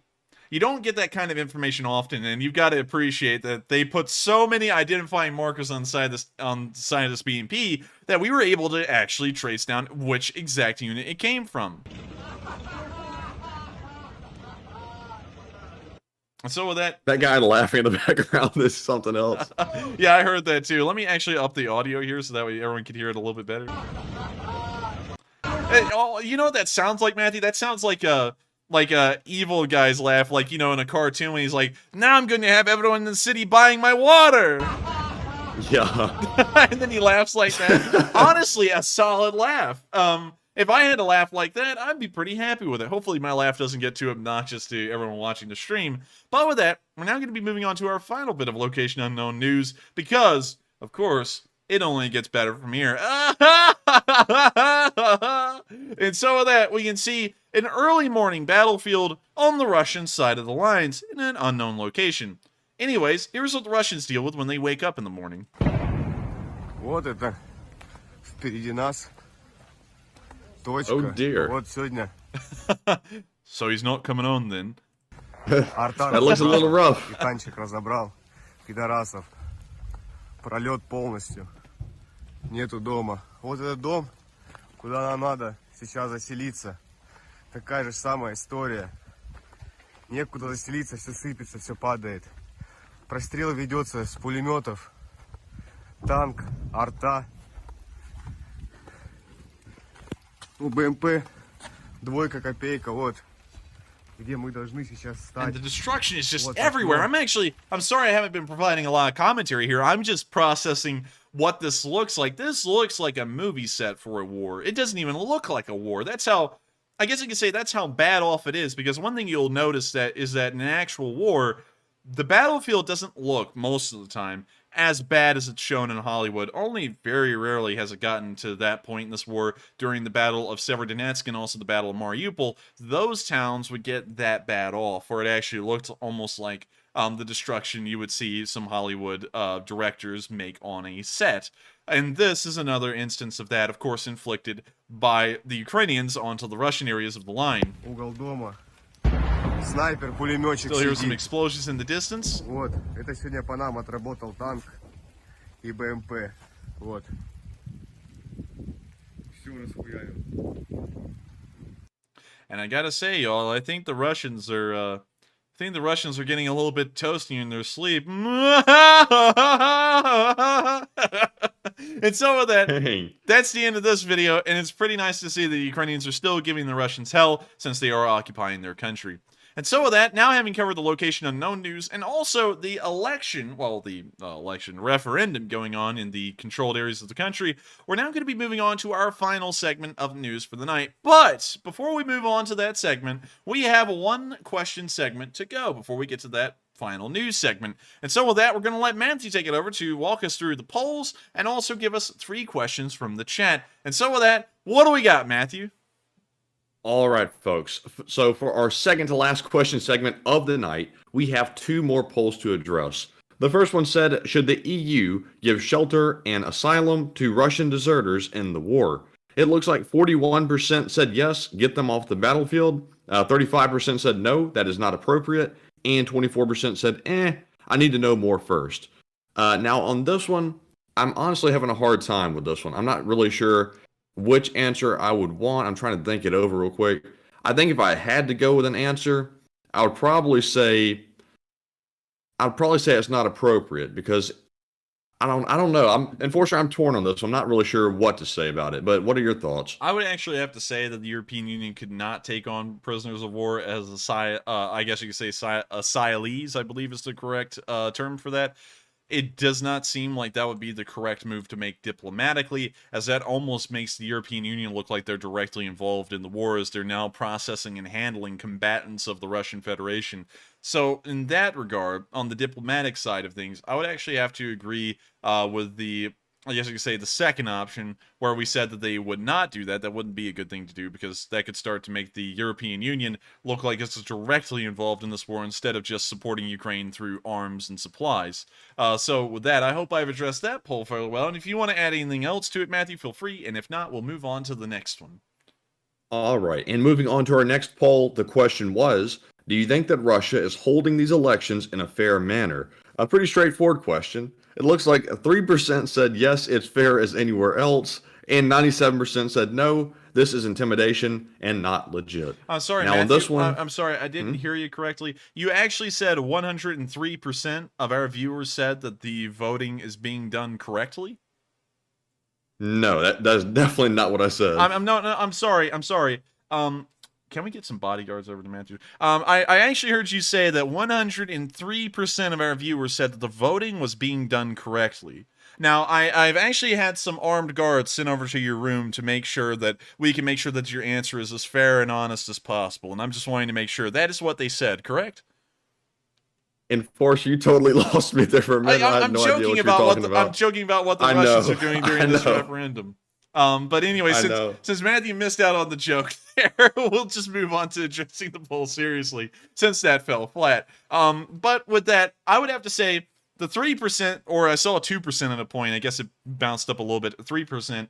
I don't know if they're bots or what. I don't know what country they're from, if that's the way voting's done in their own home country, because that's not a fair way to run an election, is to have armed guards show up to your house and ask you who do you vote for, and to also have clear ballot boxes. Both of those things show no transparency. And so with that, I hope I've addressed the poll fairly well. And what do you think about it, Matthew? So on this one, I definitely don't see an argument for saying that it's fair, because very clearly it's not. We see video evidence that's not fair, and we also know how Russia's track record is with their elections. So I would have to strongly disagree with the 3%. And everybody's saying ban the people that voted for the 3% option.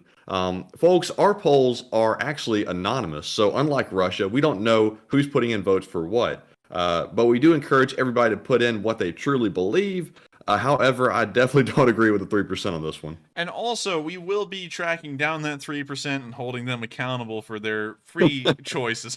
I'm just playing. We don't, like Matthew said, we don't actually have the ability to do that. But in the spirit of goodwill, as the Russians would say, we will make sure that these people know the full weight and might of Российской Федерации.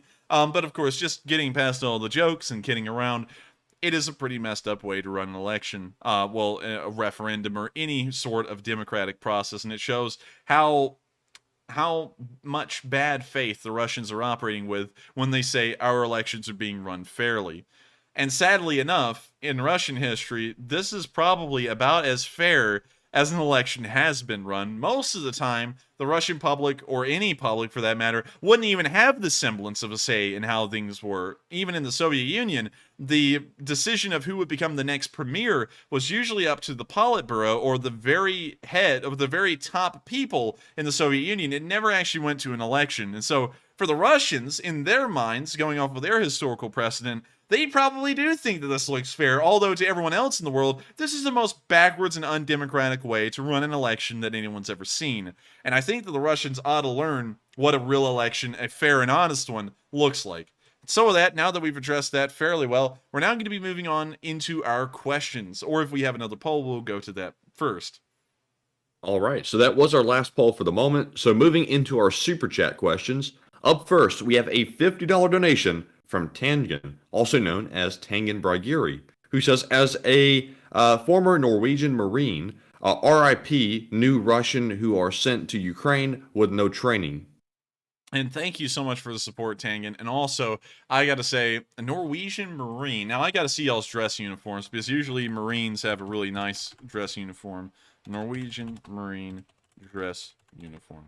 And I know that someone's about to say, "Oh, only the U.S. Marines have a good uniform." We'll go to the Royal Marines in a minute, but let's take a look at the Norwegian. Do they not have Norwegian Marine uniforms on the internet? Like, what's up with this? This is all U.S. Marines. Lame. Let's go try and find a Norwegian Marine uniform. Like, if you pull up something that descript, Norwegian Marine uniform, you ought to be able to find it easily. So let's see here. I'm supposing these are rural guardsmen. I'm assuming they're not Marines. I'm assuming they're probably with the Army. God, you can't... Like, are you just kidding me? You can't find one. Come on. Norwegian Marine. Royal Norwegian Navy. So I'm guessing much like the Marines in the U.S., it's a department of the Norwegian Navy. Let me see. I'm trying to find the uniform. I'm sorry, Tang, and this may take a bit. Let's see here. Oh, wow, nice painting. There's the Norwegian Navy, probably in the late 1800s. This is pre-Dreadnought, most likely. Moving on from that, still trying to find what y'all got. Also, nice submarines. They kind of look like a Kilo class in a way, just a little bit shorter. And I know I'm probably boring some of y'all. Sorry about that. Also, cool patrol boat. That's pretty cool looking. We're still trying to find the uniforms. And we haven't found them yet. We'll just pull up Norwegian Navy uniforms. Let's see if we can find that. It'll pull up U.S. Navy uniforms. Now, I like the G3 rifles. That's really cool. Do you know what a G3 is, Matthew? No. It's the older German service rifle before they replaced it with the G36. I like these things. I wish there were a lot of them in the United States, but there aren't. But they do look pretty cool. I like them a lot. They kind of look like a larger MP5. Is that like the G7? The G7 Summit? No. Yes. I mean, that was actually a pretty good joke. But moving on from that, the Norwegian Navy has a really nice uniform. But I can't find anything on the Norwegian Marines. Hopefully y'all have the same uniform and I'm looking at them. But I like the Norwegian Navy uniforms. Now, the Marines around the world, they usually have some really good uniforms. Like if you look at the Royal Marines dress uniform. Now, I really like the Royal Marines dress uniform, which we can find. Oh, come on. Did they? I think I'm thinking about another dress uniform that the Royal Marines use. Oh, yes, it's this one with the pith. I think that this is a nice dress uniform. Also, the U.S. Marine Corps does have one of the best uniforms in the world. There's no way that you can say they don't, which is probably why when we pulled up a dress uniform, they were the ones that pulled up. It's a very distinct, very classy-looking uniform. And a lot of people join the Marine Corps for that sole purpose alone. At least that's what I remember people joining the Marines for in high school. But moving on from that, I thank you so much for the support, Tangen, and also, I would have to agree, soldiers being sent to war with absolutely no training whatsoever are not going to do well because they're going to be confused, they're going to be scared, and they're not going to have any idea, or at least the feeling that they have an idea of what will happen if they actually get into trouble. And so with that, I thank you so much once again for the support. I hope you were able to address that comment fairly well. And with that, we are on to the next one, and thank you once again. Yes, indeed. And up next, we have a $48 super chat from Junebug72, who says, if someone wants a question answered, please pass this opportunity along, and Slava Ukraine. And Junebug72, thank you very much for the support. And we will honor the request as we always do every single night. And this one goes to, let's see, Dakman555, who says, Enforcer, since Snowden applied for citizenship, does that mean that he can be pulled up in the draft?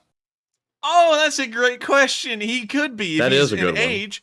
If he's in the age range, he could be, but I don't think the Russians will do that to him because they, have to make him look like he's still like a savior of the Russian world against the West. And so, they'll probably not draft him, but still, I think they technically could, but he'll probably get the protections of like a politician's son in Russia. And so with that, I hope that it addresses the question fairly well. And I thank you so much, Junebug72, for sponsoring a live chat question. That was very kind of you, and I thank you so much once again for helping this channel to keep on going. And so with that, I actually saw something in the chat, Matthew. Daniel Franco said, look at the Spanish Foreign Legion, which I've never looked at before. And he said, you won't regret it, which made me feel like we will regret it. So let's see what we got. Oh my god. That is the worst uniform I've ever seen. What is this? Wait a minute. Is that real? That's real. No way. Look, their whole unit. Oh, no. Oh, God. I thank you for showing this to us, Daniel Franco. This is really the shirt tight enough? The shirt couldn't be tighter. Look at that first picture up there. Go click on the very first one. This one. Look at that. This guy's wearing a gold chain. Like he's got that drip. He's pimping after he gets out of the army on duty, like in his off hours. He's pimping or something. But this is horrendous. Of course, they made the women in the Spanish Foreign Legion button it up a little bit more, but the men are almost having like an unbuttoned shirt. Also, their mascot's a goat. This unit is like a joke. I mean, like, I'm sorry if you are from Spain and you think of the Spanish Foreign Legion highly, but this is just a weird uniform. A very weird one. I wonder if Spanish volunteers in Ukraine wear their uniforms like this, since they're in a Foreign Legion. I would hope not. Oh, God. I'm going to have nightmares because of this. But thank you, Franco, for suggesting this. We will remember this for the rest of our lives, most likely. And so with that, real quick, just to even this out, so that way we can end on a high note here, so that way this isn't the last thing we looked at. The French Foreign Legion. Let me actually find a modern picture of them. This right here will do. The French Foreign Legion's dress uniform is actually not that bad. French actually have some pretty decent uniforms. Of course, everyone knows them for style, and for the large part, they do. One last thing. I know we're going down a rabbit hole, but now I'm kind of stuck on uniforms. The Italian Carabinieri, which are really, I have to say, one of the coolest uniforms out there, with the cloak on and everything. Like, what do you think about it, Matthew?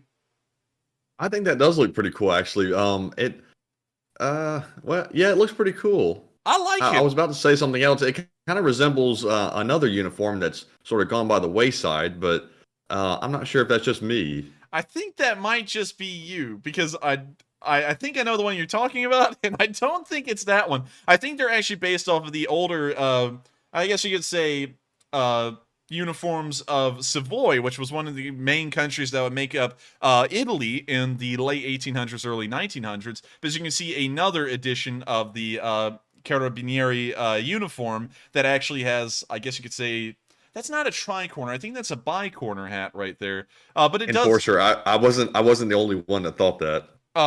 It looks like a lot of people were thinking that. Really? I don't see that. I think the uniform it's in the cap specifically is what sort of made me think of it. I mean, yeah, the cap kind of. The rest of the uniform, not so much. I don't see what everyone else is seeing. I think it Although I will say though, even though who we're talking about, they were despicable, the uniform design was pretty good. Well, you know, that if we wanted to go into the historical instances, that usually they looked good in pictures because they were always tailored to the wearer, which usually wasn't done in most militaries. And so if you did that to really anyone's uniform at that point in history, they would have all probably ended up looking that way. But by and large, I do have to say I like that uniform. It's stylish. But with that, we're now going to be moving on because I can see that everyone in the chat's like, "Oh my God, it's it's the First Order from Star Wars." Now this version of the uniform without the cloak, I would have to say it may start heading in that direction a little bit. Maybe. Yeah. The crossbelt and though. Which country is this again? This is Italy. Huh. But I do like the uniform. I gotta respect the. Yeah, it's pretty cool looking. I'll admit. It's fashionable. I will say that at least. I'm about to go down a rabbit hole of a million uniforms I could talk about. We will not do that for the sake of time because y'all are here for the Ukraine war news, and I want to make sure to cover that instead. And so with that, we are now going to be moving on into our next question. But thank you once again. All right. And next up, big shout out to Colleen Emsley for putting in a $40 donation without a comment. But Colleen, thank you very much for your nightly support, and we appreciate it very much to help keep the channel running. So thank you very much for that. And Enforcer, do you want to add anything to it? Yes, I would. I know you didn't leave a comment, but of course the support says a lot. And it says you enjoy this channel and you want us to keep it running. And so, thanks to you, our channel will be able to keep running. We run entirely off of viewer support, and so without folks like you, it's not possible for this stream to keep rolling. And so thank you so much once again. And with that, we've now rounded out this question segment, and we're going to be moving on into the last segment of news for the night, which will be covering all the frontline activity that's occurred all the way from the northeast down to the south, starting off in the northeast, near Kupiansk. Here in this area, we saw more Russians surrendering, and some of them didn't really look like they were well equipped, to say the least. Here's a video. You see the Ukrainians rolling up a vehicle behind their infantry, just in case if things go a little south.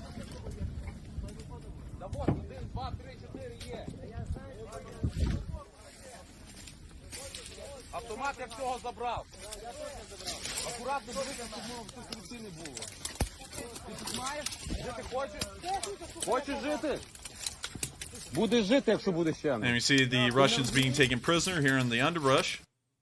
And with that, that's the end of the video. Once again, nice to see that the Ukrainians are taking prisoners, and the prisoners are just popping up all over the place.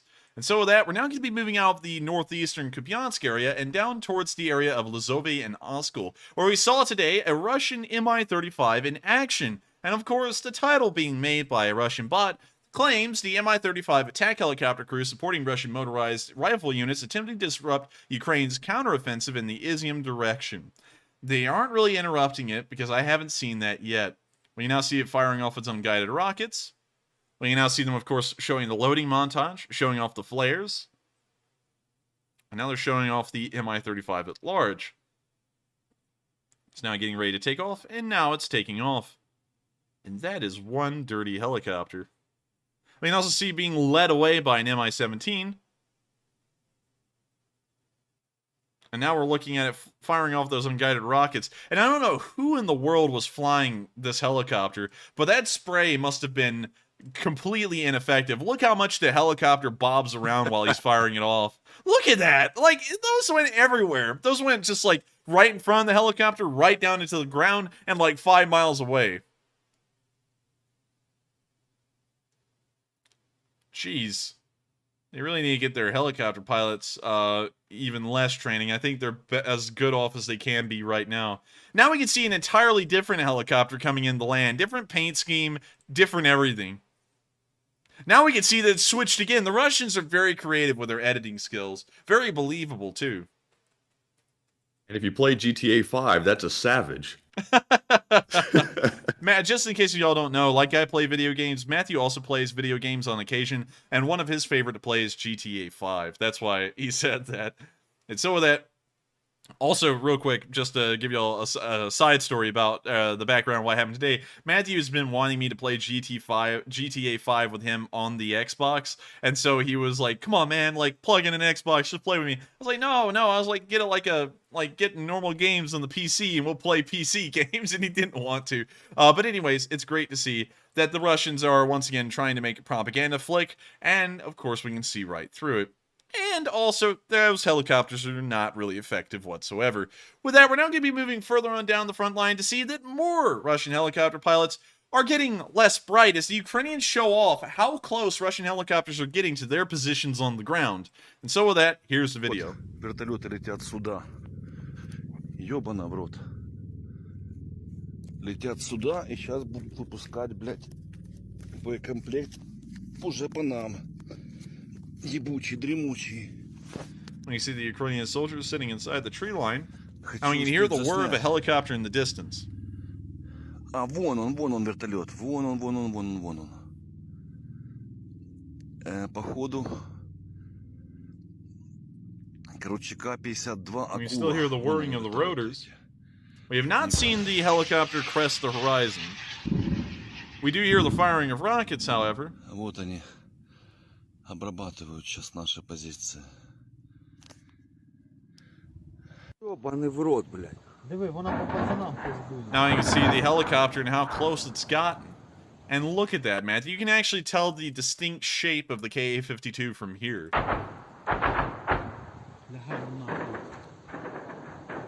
We can actually see it's firing its 30mm cannon towards the tree line. And now it's taking a hard left bank and showing its broadside to this cameraman here. And this helicopter is so close that if you had a Stinger, it would, as soon as you fired the Stinger, the missile would hit the helicopter. And that may be giving us a good reason why so many Russian helicopters continue to be shot down. And also, hopefully the Ukrainians get a little bit more Stingers out there, because this fella, if he had a Stinger, that helicopter would have been another claimed kill for the Ukrainians.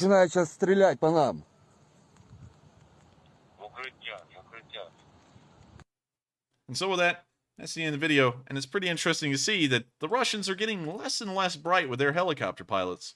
We're now going to be moving further down the front line. Once again, we have seen activity in this area, and it does appear to be elevated activity. However, it's not suggesting to us that any frontline changes are being made as of now. It's just an area of heavier fighting.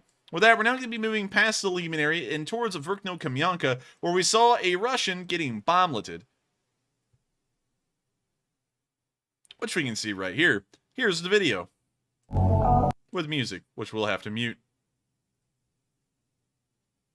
You see the Russians roaming around this entrenchment that they've made on the side of this dirt road. And the Ukrainian drone has taken offense to this and has now dropped a bomblet. The bomblet then explodes right near one of them.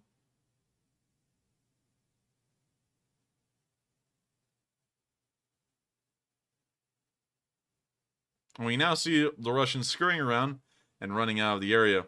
Another bomblet's been dropped, this time heading right into the open dugout of the trench. We now see the Russian make the fateful decision to turn around and go back. Oh, and that was a bad decision. And he ran right into it.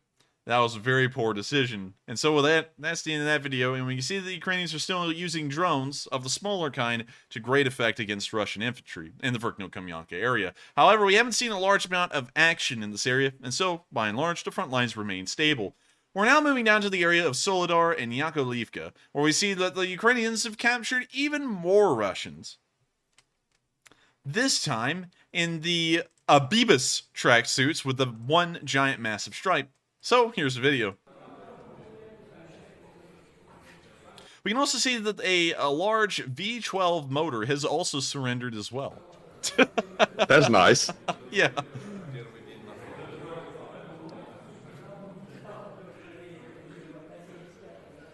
You can also see this man putting his foot on a radiator. That's a smart move. It looks like he does have shoes on, so I bet you the soles of his shoe that's on that radiator will be a little sticky after a long while sitting there.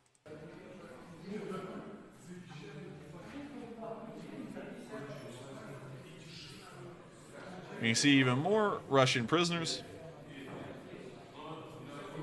This man actually having enough money, it must have cost him like 50,000 rubles to get a real Adidas tracksuit with the 3 stripes.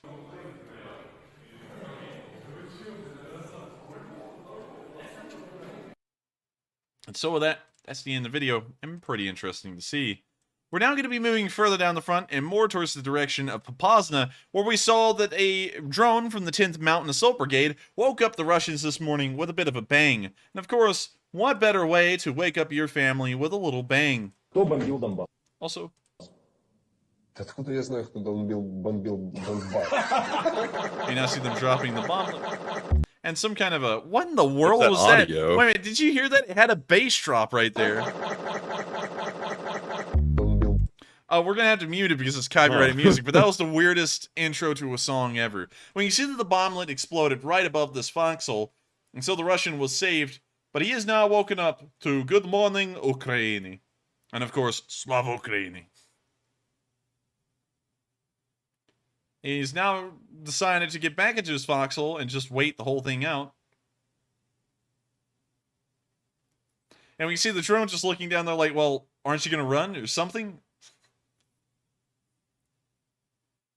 When you see this Russian here has decided to utilize the duck and cover strategy, he has not moved since the very beginning of this video.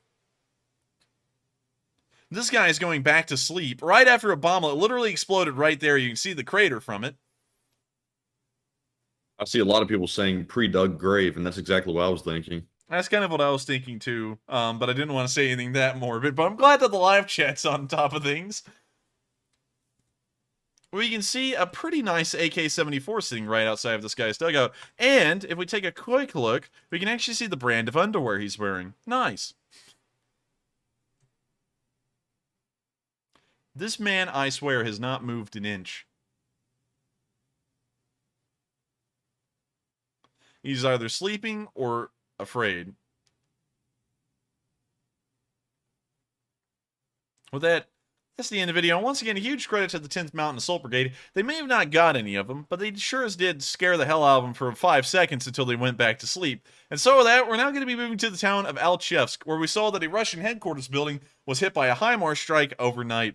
And we can see the video of the damage here on this very day.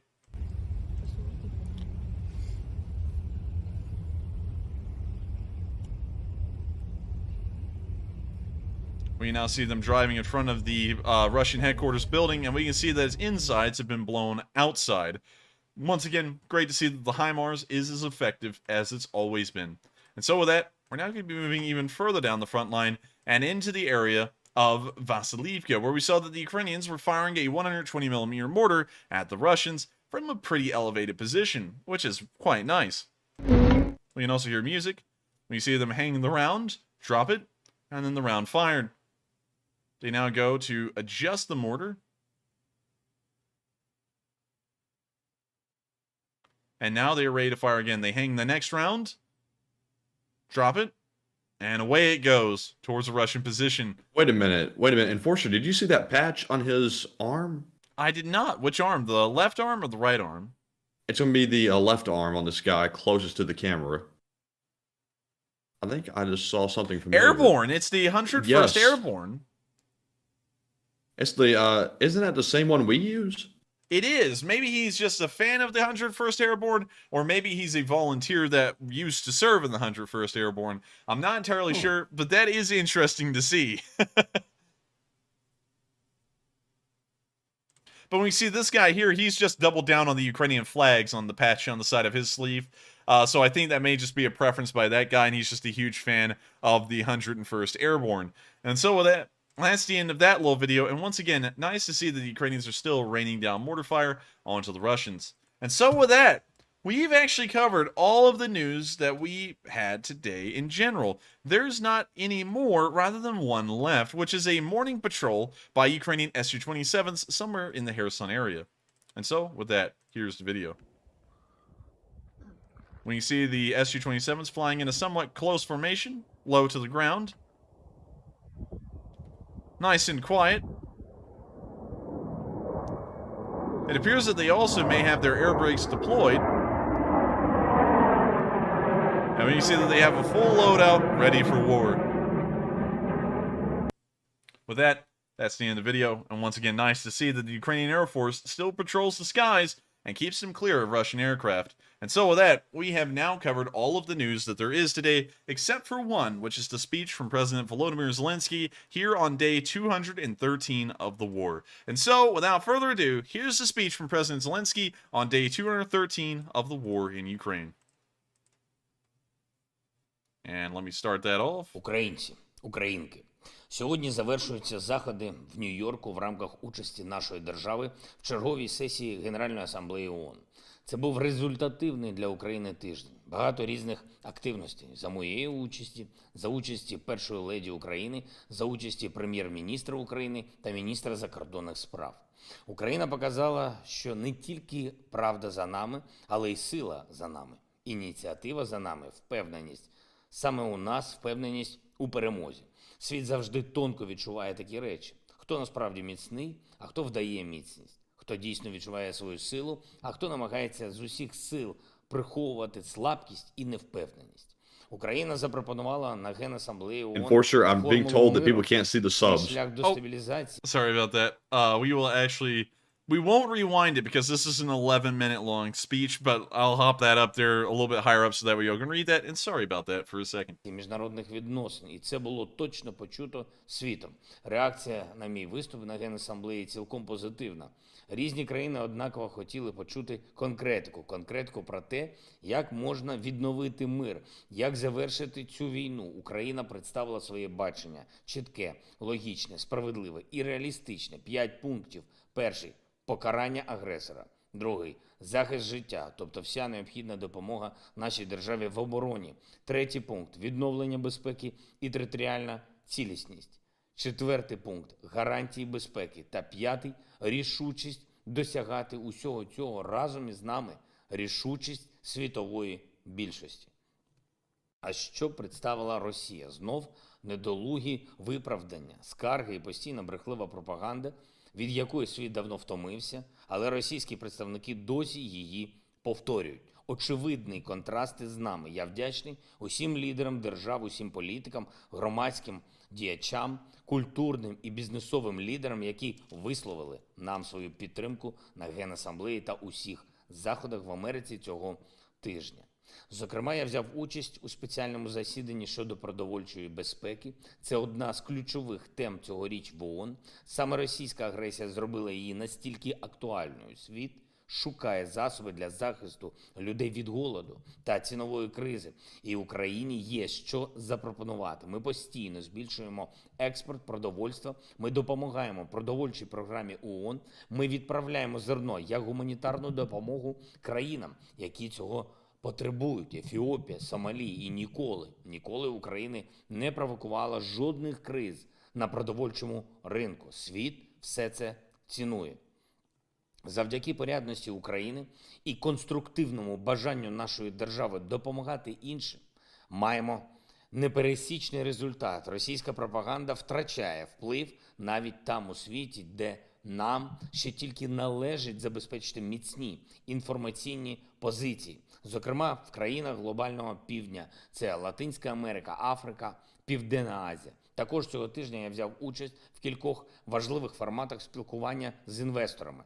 Саміт під егідою Forbes, зібрання найбільших бізнесменів світу, які займаються благодійністю, відеоконференція з представниками BlackRock і Goldman Sachs, вагомих світових гравців, глобальна ініціатива Клінтонів. Кожен такий захід додає Україні уваги, додає конкретних проєктів і вигод нашій державі, посилює нашу стійкість, наближає нашу перемогу. Перша леді України зустрілась в Нью-Йорку з Ліз Трас, новим прем'єр-міністром Великобританії. І це була дуже предметна зустріч з першою леді Франції Бріджит Макрон. Разом з прем'єром Денисом Шмигалем зустрілась з Антоніо Гутеррішем, генсеком ООН. Загалом провела майже 20 зустрічей. На запрошення Шарля Мішеля Олена взяла участь у форумі «Жінки в конфліктах», який відбувся на платформі Генасамблеї. Представила спеціальний благодійний фонд, благодійну фундацію Олени Зеленської, щоб акумулювати ще більше підтримки для українців, саме для гуманітарного напрямку, передусім освіти, медицини, відновлення зруйнованого російськими ударами. Створюємо всю необхідну інституційну основу, щоб кожен у світі міг допомагати нам так, як це максимально ефективно, швидко і надійно. Прем'єр-міністр України провів десятки зустрічей високого рівня. Акценти зрозумілі.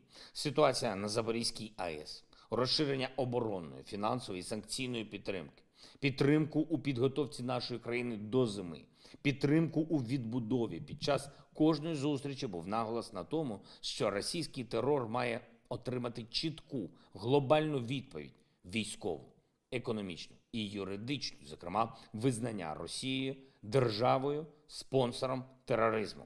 Представили в Нью-Йорку наші пропозиції щодо гарантій безпеки для України, для Європи і світу. Проєкт напрацьований групою Єрмака Расмусена. Також відбулись зустрічі Дениса Шмигаля з керівником Міжнародного валютного фонду, а також Світового банку, інших фінансових та інвестиційних мейджорів світу. Вдячний усім за підтримку. Важливо відзначити переговори з прем'єр-міністром Японії, держави, яка незабаром буде головувати в Групі 7 і в Раді безпеки ООН. Обговорили наші пріоритети. Відбулись переговори з прем'єр-міністром Іраку. Це новий партнер для України, важливий партнер. Міністр закордонних справ провів більше 30 зустрічей, і переважна більшість з них з представниками країн, які не є нашими традиційними партнерами. Зміцнюємо позиції у відносинах з Африкою, з Азією, Латинською Америкою. Напевно, це найбільш змістовна і позитивна участь України в Генасамблеї ООН за всі роки нашої незалежності. Світ не тільки говорить про Україну, а усвідомив те, що, допомагаючи Україні, допомагає вирішувати і нагальні глобальні проблеми та кризи. Ми пропонуємо шлях, щоб зробити світ стабільніше і безпечніше. Це почуто світом. Дуже важливий захід відбувся сьогодні в Ізюмі на Харківщині. Представники майже 20 дипломатичних місій держав Балтії та Сходу Європи, Німеччини, Франції, Іспанії, Словенії, Хорватії, Данії, Швеції, Швейцарії, Туреччини, посол ЄС на власні очі побачили, що залишили по собі російські окупанти. Розбиті будинки, катівні, масове поховання. Світ знатиме повну інформацію щодо кожного злочину Росії на тимчасово окупованих територіях. Абсолютно справедливо світ відреагує і на псевдореферендуми. Вони будуть однозначно засуджені. І на злочинну мобілізацію, яку окупанти намагаються зараз провести в Криму та інших частинах України, які вони поки контролюють. Це ж не просто злочини проти міжнародного права і права України. Це злочини проти конкретних людей, проти народу. Зараз в Криму, в місцях компактного проживання Кремли, намагаються знайти і мобілізувати якнайбільше чоловіків. Ми вже маємо докази цього. Це свідоме намагання Росії знищити кримсько-татарський народ. Це свідоме намагання держави-агресора забрати життя у якнайбільшої кількості мешканців територій, на яку зайшли російські війська. У мене є просте прохання до усіх наших людей, які перебувають на тимчасово окупованій території. Робіть головне – бережіть своє життя, допомагайте нам послаблювати і знищувати окупантів будь-якими способами. Ховайтесь від російської мобілізації, уникайте повісток, намагайтесь виїхати на вільну територію України. Але якщо ви вже потрапите до російської армії, то саботуйте будь-яку ворожу активність, заважайте будь-яким російським операціям, передавайте нам всю важливу інформацію інформацію щодо окупанта, їхніх баз, штабів, складів з боєприпасами. І за першої ж нагоди переходьте на наші позиції. Робіть все, щоб зберегти життя і допомогти звільнити Україну. Від початку активних дій на сході нашої держави у вересні вже звільнено близько 9 тисяч квадратних кілометрів території, близько 400 населених пунктів. Цей відчутний результат досягнутий завдяки тому, що наші люди на тимчасово окупованій території нам допомагають. Робіть, будь ласка, все, щоб такої допомоги ставало більше. Передавайте нашим спецслужбам всі дані про тих, хто організовує і допомагає проводити цей фарс із псевдореферендумами. Передавайте всю інформацію про російську мобілізацію, про російську армію загалом. Допомагайте тим в окупованих районах, хто цього потребує. Літнім людям, одиноким, родинам з дітьми. Україна повернеться на всю свою землю. І маємо зберегти там якнайбільше наших людей. За моїм дорученням керівник Офісу Андрій Єрмак провів сьогодні нараду щодо допомоги українцям, яких звільнили ми з полону.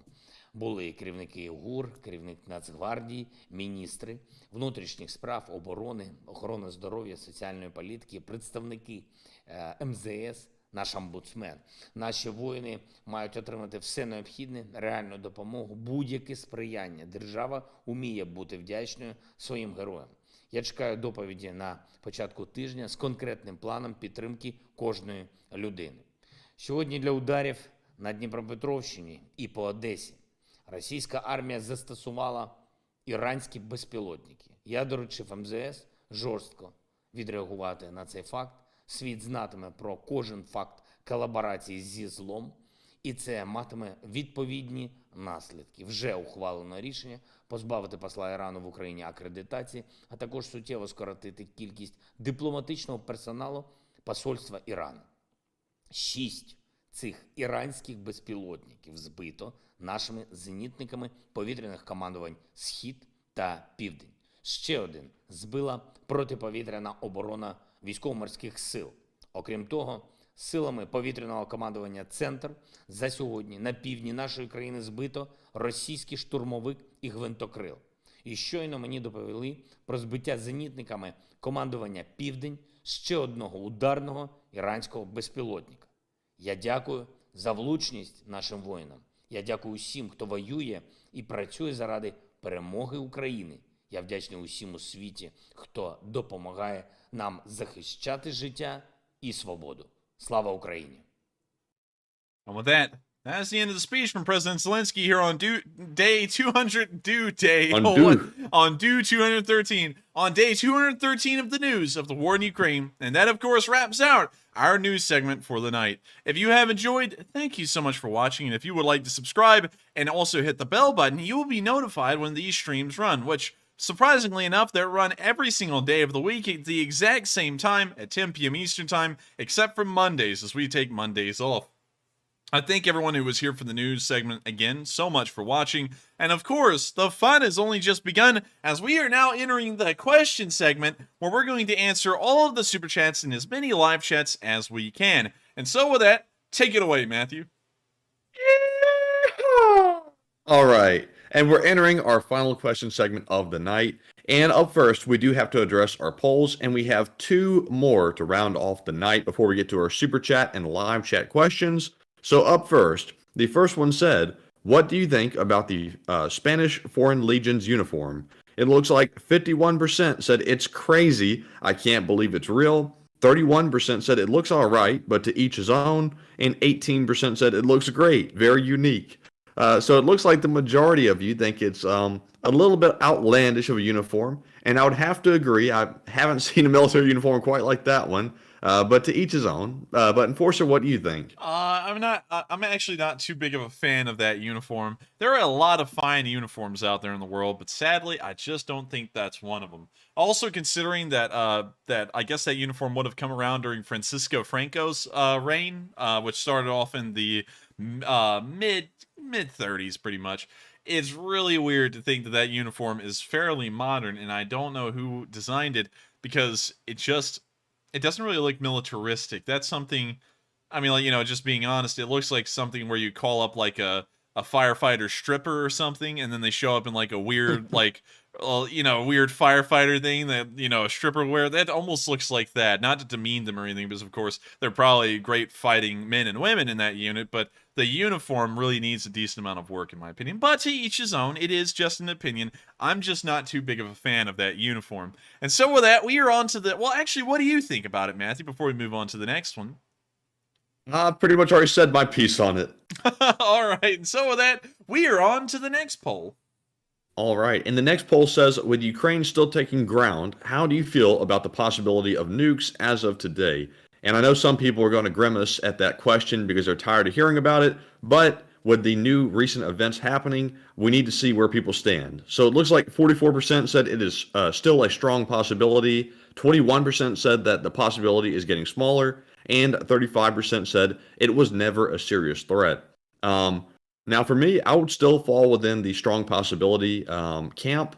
I don't think the possibility is getting any smaller, and if anything, I think it might be getting greater because Ukraine is still kicking butt. But Enforcer, have you changed your mind? Unfortunately, it's not really fortunately or unfortunately, I still have not changed my mind. I'm still going to fall within 35% that says it was never a serious threat, because we've seen these threats being dished out ever since the very hour that this war started by Putin in his first address declaring the special military operation. And for that reason, I feel that these threats are not serious because he has not nuked anyone yet. And these threats have been around since day one. And so for that reason, I'll still have to fall within the camp of the 35% that say the nukes are not a serious threat.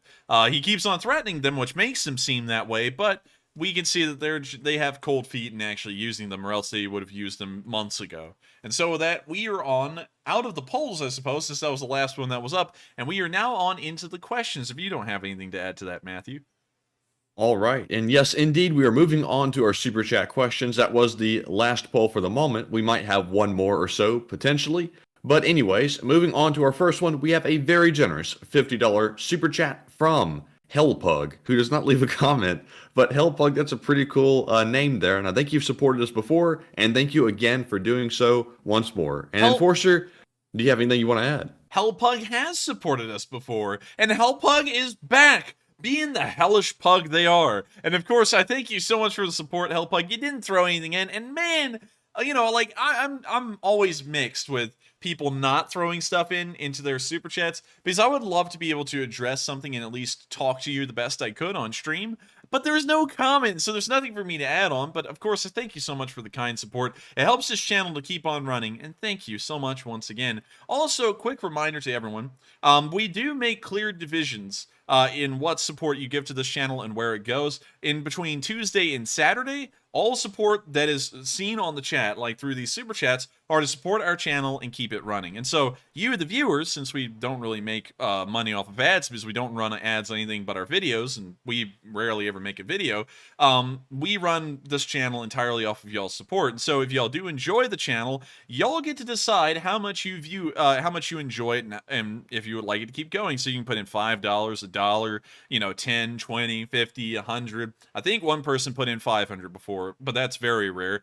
So y'all kind of get to decide that. However, on Sundays, every single Sunday, we run a fundraiser for a nonprofit that is supporting Ukraine in one way or another. It's always been a humanitarian nonprofit. Either it's Doctors Without Borders or World Central Kitchen, but all funds sent in on stream on Sunday, on a Sunday live stream, all of that goes into a fundraiser that's managed by YouTube, and 100% of the funds you send in will go to Ukraine. And so, I just want to make sure that we give a disclaimer. Make sure, if you're wanting to support Ukraine, you send in your support, which is really a donation, on a Sunday. And if you want to support this channel, pretty much every other day of the week you can do that. Just wanted to make that clear again, just in case some people are new and they don't know that there is a distinction in between the two.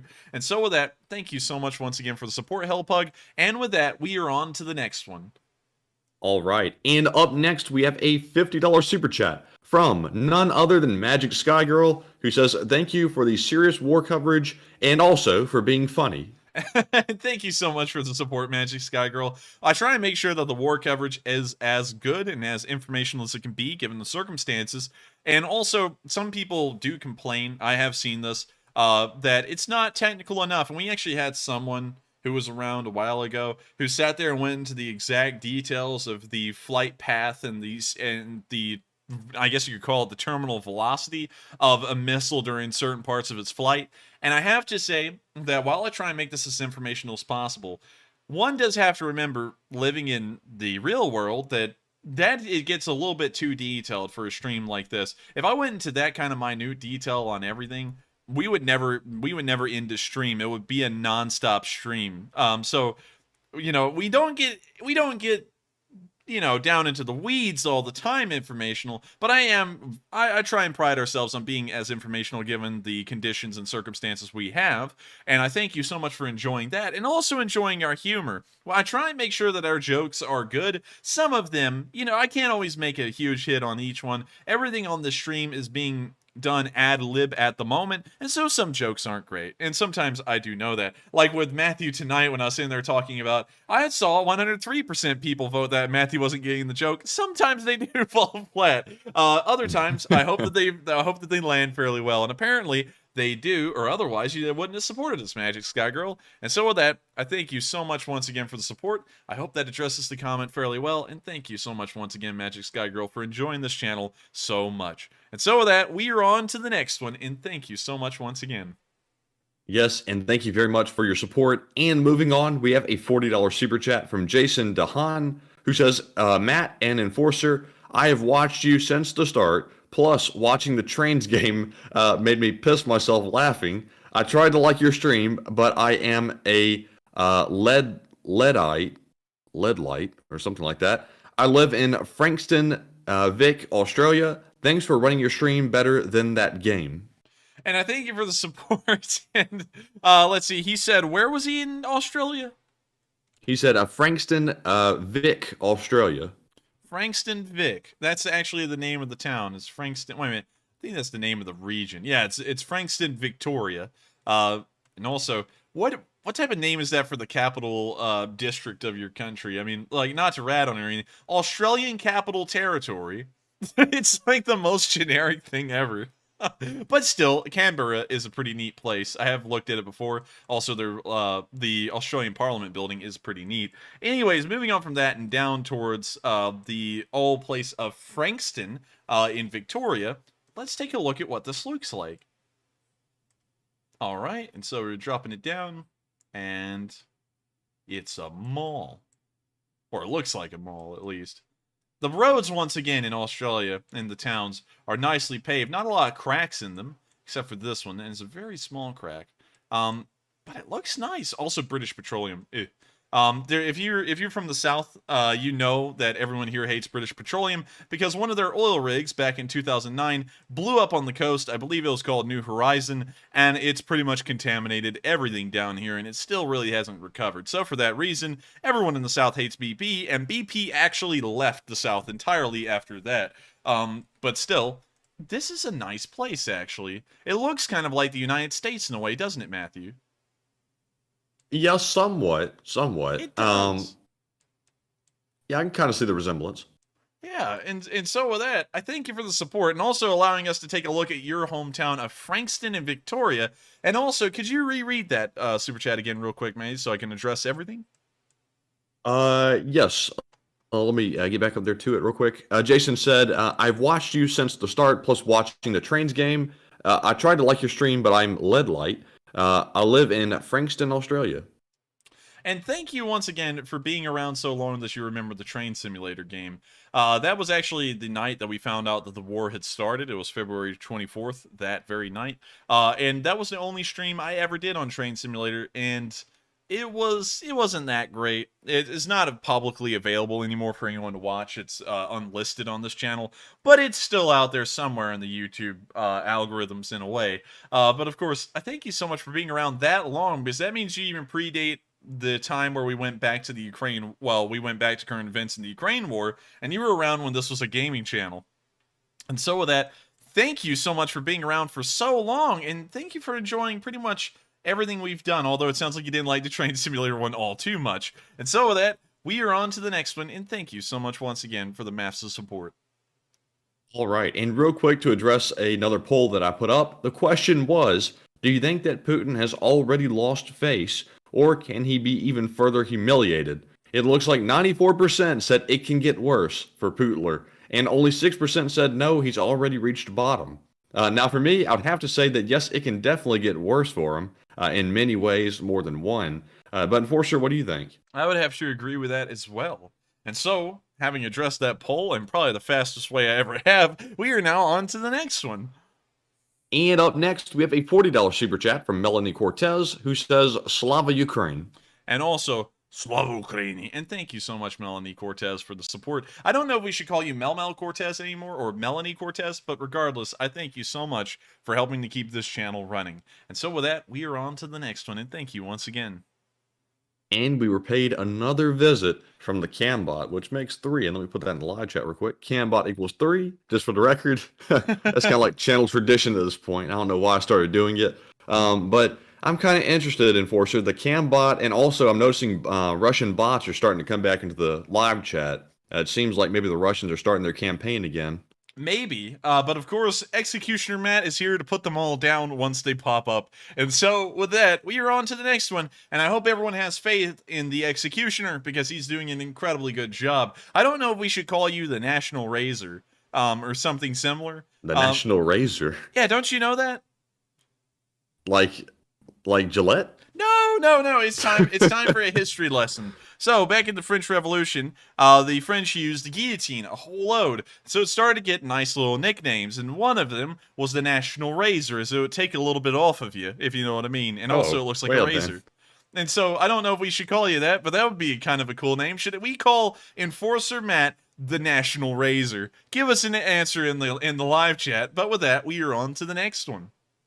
And next up, we have a $25 super chat from Eric Bouchot, as well as a $20 super chat from Bubba Hotep, and they don't leave comments. But thank you very much, Eric and Bubba, for your support of the channel, and thank you for both of you for being longtime viewers. And Enforcer, do you want to add anything to it? Yes, I do. I thank both of y'all so much for y'all's support. Didn't throw in any comments again, but of course, I'm very happy to have the support, as this support helps this channel keep rolling. And without y'all, it wouldn't be possible. And so with that, thank you so much once again, and we are on to the next one. And I hope y'all enjoyed us addressing y'all super chats, although there's no comments, fairly well. And it looks like most people say no, they don't want you to be known as the National Razor, which I kind of get. And so I wouldn't want to be known as the National Razor myself.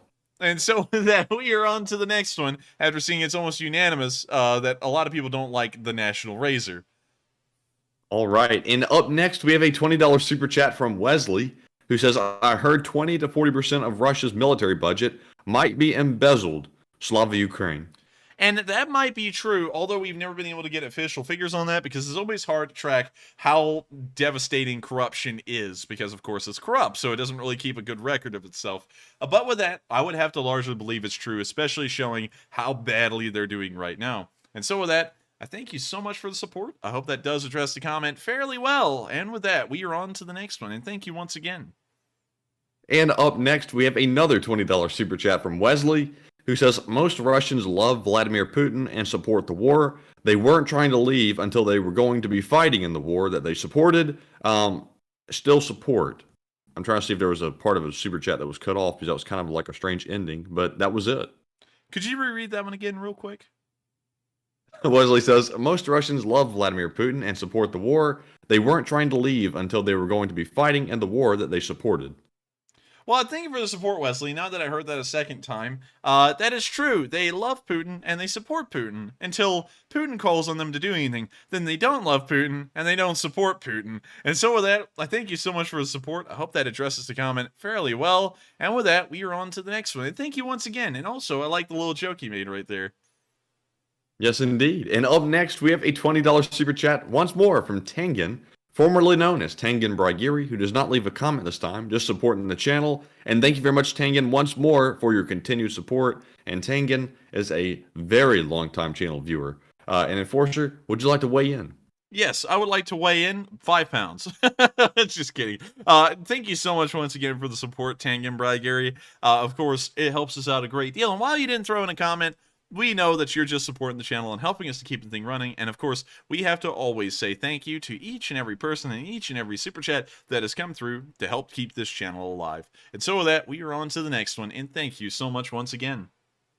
And up next, we have a $20 super chat from Robert Jackson, who says, "To hell with the Russian POWs. War has consequences. They should just be happy that Ukraine gives them life sentences. The EU and NATO should keep the POWs to ensure that Russia doesn't try to liberate them. We'll just get threats."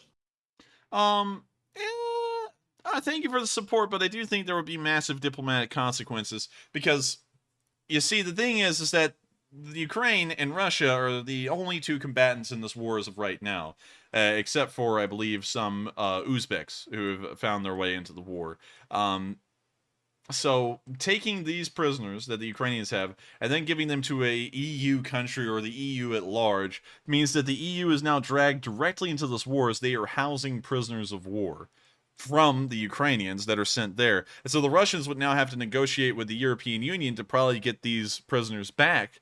And so diplomatically, it's a pretty tough situation. It could lead to a lot of nasty results. But I do thank you for the support. It is a pretty interesting point. However, I do think there would be a lot of diplomatic backlash from something like that. And so with that, I thank you so much for the support. I hope that answers the question fairly well. And with that, we are on to the next one. And thank you once again. And up next, we have a $20 super chat from William Allen, who says, "The best uniform ever is the New York 165th Volunteer Infantry, 2nd Battalion, let's see if I can pronounce this, Durya Zuvane's officers. Would you agree?" Let me pull them up real quick. I think you're talking about the Zuovs. And he is. He's talking about the Zuovs. And they have a pretty interesting uniform. They based a lot of what they were doing off of the French Zouaves, who were a massive inspiration at the time for most militaries around the world. And of course, the United States would implement a lot of their strategies and tactics in the Civil War, although, yeah, you can kind of question whether it was actually implemented well or not. The Confederate States would also use Zouaves as well. I believe they had the Louisiana Tigers. Louisiana Tigers. And let me see if I can pull them up. Pretty much the exact same uniform. It's just that the uniform nearer to the top... Well, wait a minute. Hang on. Actually, dreadfully similar. The only difference is the color of the pantaloons, which instead of being red, like they were with 165th right there, they were white and blue striped. But pretty much the same uniform. You can see how Zouaves and their uniforms and also tactics kind of influenced the American Civil War in a way. It is a neat uniform, but it's not exactly my favorite, I guess you could say. I would have to say that some of my favorites are actually from the Napoleonic era, like the French Old Guard, which we'll pull up. Of course, a classic. It's a favorite of many people. But you can see here a painting of a French Old Guard soldier and a very nice uniform. I love the bearskin cap, of course, with the tassel on the side. Of course, the British, I guess you could say, household guards of the modern day, they too use bearskin caps, but they are missing, I forgot what it's called, the brass flashing on the front of the helmet. I'm not exactly sure what it's called, but still pretty decent uniform. Also, another good one, I guess you could say from more modern times, I'm trying to think. Actually, I've completely lost it in my head. I'm trying to think about other good uniforms. North Korea uniform looks like a kitchen curtain. North Korean Army uniform. This, right here, well, yeah, actually, yeah, this is correct. I had to make sure.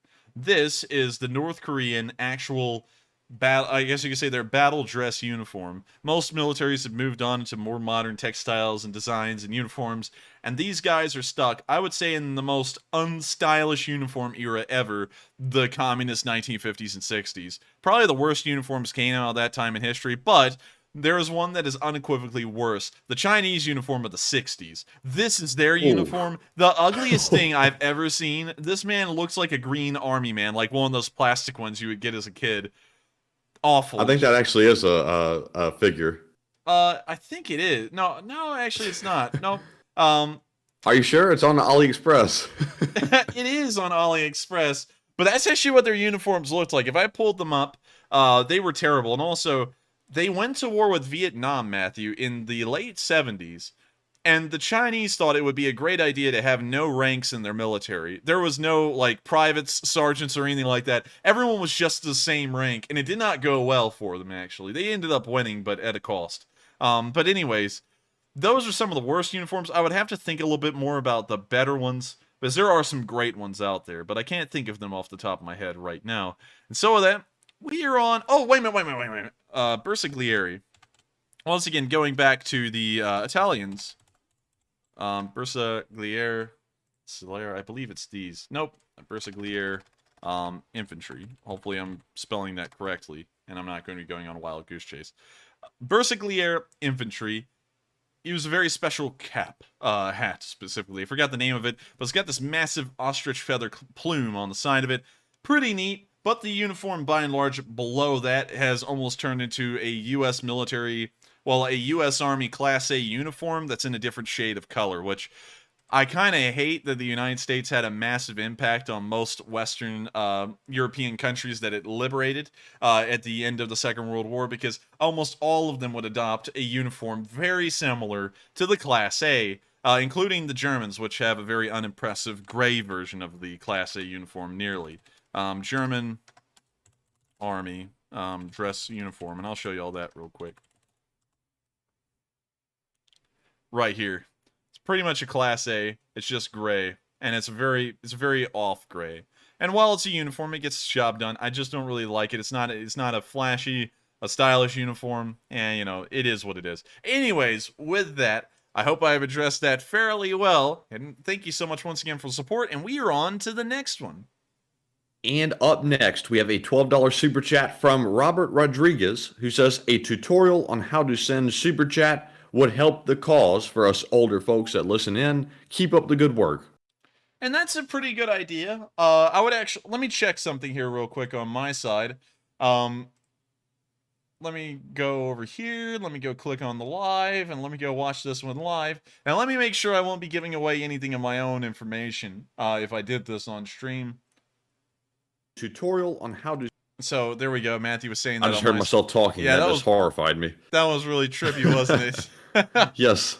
So, alright, so, it looks like I won't be giving away any information going that far. So, what y'all are looking at, this is about to get really trippy for everyone. You're looking at a stream of my stream, which will turn into a stream of my stream of my stream of my stream, and just keep on going, so I need to do this quickly. If you would like to support the channel through a super chat, which helps us to keep going, you go down here to the bottom right side of the screen. There's this box over here if you're on the desktop like I am, and it's where the live chat is. And so I can go, hello, right there, and it shows up in the chat. Now, if you want to support the channel, down here at the bottom left side of this box, there are a couple of things. Some of them y'all don't have, like creating a poll, which is something Matthew and me can exclusively do. Over here, though, there's this little metal button, and it says, show your support for the Enforcer. You click here, and you'll get two options. You get a super sticker, which you can throw in like a little image, just like a little emote or a sticker or something. And then you could throw in a super chat, which if you want to throw in a question or a comment, that's the one you want to pick. This one will only be an image. This one can have a message. You click on that, and then you can adjust the amount of support you give. And with the amount of support you give, the little box changes color too. So, you know, the smaller amounts are kind of like this teal blue, I guess. Sea green, yellow, orange. I don't know what that color is. Like, I don't know, like a purplish color. A red. Another red, another red, another red, and another red. Pretty much everything above 100's red, which you would think they make different colors for it, but they didn't. You pick the total, and now it's showing that on the screen of live stream. Now look, man, it's repeating over and over on my screen. Oh, that's weird. Yeah, that's so weird. Anyways, once you figure out the total, you input, I guess you could say, your financial information, which I will not show on this stream because I don't want people knowing my specific information, but that's how you support the channel if you would like to. And so with that, I thank you so much for the support and also the interesting suggestion. Of course, we're not trying to shill around for support, but if you wanted to and you didn't know how, that is how you can support this channel, and it pretty much operates under the exact same principle on Sunday night fundraisers. So if you would like to support Ukraine, it should pretty much be the exact same method to do that as well. And so with that, we are on to the next one, and thank you once again for the support. And now there was a million live streams and boxes of live streams on that video before I shut it off. But with that, we are on to the next one. All right. And also, I saw Din Jaron say in the live chat that when you both go to law school and separate, fine, but I think fate brought you together for a reason. You make a great team. And Din, we're actually brothers. So we're not just like in, I guess, a business arrangement or anything like that. We're actually going to stick together for quite some time. Yes, quite some time. But anyway, yes, indeed. No, but anyways, moving on to our next super chat, we have a $12 donation once more from Jason Dahan, who says, can you pass the question on in Slava Ukraine? And yes, Jason, we can. And this one is sponsored by Jason Dahan. And the question goes to Packrat, who says, with all these Russians fleeing due to the partial mobilization, do you think that Putin and his cronies will close the borders indefinitely? I think they won't close the borders indefinitely. There will be eventually a time that they try and reopen them, but it will probably be for the next 5 years at least. These things usually last a while. And so with that, I thank you so much for for sponsoring this live chat question, Jason. It was a really good one, and I hope that answered it fairly well. I know it's not a detailed one, but it's kind of so detailed that you have to make the answer simple, or else you'll get too far into the weeds, and then I could get entirely wrong. So with that, thank you so much for a pretty good question, and thank you, Jason, for sponsoring it. And so with that, we are on to the next one, and thank you once again. All right, and up next, we have a $50 super chat from Magic Sky Girl that sends a super sticker of a hippopotamus jumping out of a treasure chest with money flinging around, or coins or something, or Cheerios maybe. I think those are like Sonic the Hedgehog rings, you know? It could be. I think it is. Well, I thank you for the support, Magic Sky Girl, and I thank you for giving us a hippo that's throwing around Sonic the Hedgehog rings. And so look at that. That hippo has a mean left hook. Yeah, it does. It's like Mike Tyson. Uh-oh. Some people in the live chat are going to be like, cringe! But we will skip the Mike Tyson voice tonight. But with that, I thank you so much once again for the support, Magic Sky Girl, and for throwing a hippo our way that is throwing some mean left jabs across the room with wild abandon. And with that, we are on to the next one, and thank you once again. And up next, we have a $10 super chat from Santiago Flores, who says, donating for the Pizza and Donut Fund. Is pizza the #1 for university students? And cheers, guys. And thank you so much for the support. Can you reread that again real quick? Donating for the Pizza and Donut Fund. Is pizza the #1 for university students? Pizza, I think, is the #1 for university students. A lot of people like pizza that I know of. But one thing that was weird is that I actually brought donuts. If anyone's watching from college, hey, you're finally watching my stream. I hope y'all are enjoying it. I actually brought donuts for my lecture class. That's like y'all support the donut fund, and I was like, you know what? Everyone supports the donut fund so much. Why don't I spread the donuts around? So I got 3 dozen donuts for a big lecture class, and I brought them and started giving them out. And it seemed, well, crazily enough, I got glazed. Everyone loves glazed, but one of the people I talked to every day in there did not like glazed. It was the most crazy thing. I don't know how you can't like a glazed donut, but they didn't. And I was like, that's so weird. But to answer that question, I think pizza is highly liked. Also, real quick, Matthew, I saw one here in the live chat that you didn't execute. And I would like to read off real quick, because this is probably one of the dumbest ones I've read recently. So basically, they spend an hour on news and 2 hours counting money every day. ROFL, I can never catch them at the first hour. So now that we've read that off, let's get them out of here. And let me address that in what we do. We read off every single super chat because it's the only way this channel keeps alive for us to report on the news. So if they send in a super chat, the news will continue for the next day, the next week. And so we want to thank them for allowing us to continue to do this as a job. And that's why we go and read off every single super chat. I'm sorry that I'm not like other YouTubers that sits there and takes people's support and then ignores them and acts like these people don't exist, because I want to thank each and every person personally who helps us to keep this thing running, because without them, I wouldn't be able to do it. And I'm heavily appreciative that they've allowed me to do something I've always wanted to do on YouTube, and of course, help me to keep this thing going. And so with that, hope I addressed that real quick, and what a stupid comment, and we are on to the next one. All right, and the Enforcer ripped open a whole new box of Bot Begone himself, a rare occurrence. But thank you, Enforcer, for catching it. And up next, we have a $10 super chat from Rotormax, who says, "Good evening, all." And also, good evening to you, Rotormax, and I hope you've been having a pretty good night. You've been around for quite a while, and I thank you so much for the support, and I hope you've been having a pretty good night as well. And so with that, we are on to the next one, and thank you once again. And up next, a big shout out to Robert Miller and Fernando Silva for each putting in a $10 super chat. And thank you very much both for the support. And sadly, they don't leave comments, but we appreciate it nonetheless. And moving right along, we have a $10 super chat from Teresa Bass, who says, "Enforcer, what will Putin do? What will Putin did? Let me see. Enforcer, what will Putin do to extend the war?" Putin will most likely do the mobilization. I just can't see anything else beyond this partial mobilization that they could do. Maybe a full mobilization if the partial one fails, but that's about it. They're already waging war as if it's a total war, and so there's not really a lot they can add rather than just manpower alone. And so with that, I hope that answers the question fairly well, and thank you so much once again for the support. And so with that, we are on to the next one, and thank you once again. And up next, we have a $10 super chat once more from Fernando Silva, who says, "Enforcer, the Druzhba Friendship Frigate, a 3-masted training ship that is Ukraine's only sailing ship, is moored in Praktichanya Harbor at the Odesa Sea Trade Port, Odesa, in southern Ukraine." Let's see, the Praktichanya. What was the name of the ship again? We'll just pull it up real quick. It's called the Druzhba, Druzhba. Druzhba, ship. Sailing a ship. The Druzhba ship. The Save the Druzhba.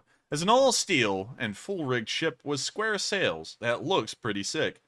This is actually a really pretty sailing ship. Look at that. It even went to New York. That does look pretty cool. Yeah, that is a really nice sailing ship. When was this thing made? Considering it's an all steel, well, I believe it's all steel. Launched in 1987 at the shipyard of Gdansk, which is Danzig. I'll just call it Danzig. Yeah, Gdansk. It's Danzig, Poland. She was ordered and further operated by the Black Sea Shipping Company as a sail training ship reserved for the Odessa Maritime Academy. The USSR had high hopes for tall ships and ordered 6. Are you kidding me? The Russian economy was doing that bad at this point. They went, "Oh, we've got a good opportunity in sailing ships." But let's see, it ordered 6 sister ships, which were launched at different shipyards in different years. Is it a cargo ship? Let's see, the vessel made voyages. It's a beautiful ship, but to act like you can run these things economically in the modern world against, a massive ship like the Ever Given that has a crew of 26, that's 1,300 feet long and can carry almost 100 times what this ship can, that's a little unrealistic. But, Soviets are doing Soviet stuff. Anyways, it is really cool, and I thank you so much for actually sharing the name with us, so that way we could take a look at this ship, because it is pretty cool, and it looks like those are very similar sailing ships, although they are each a little different.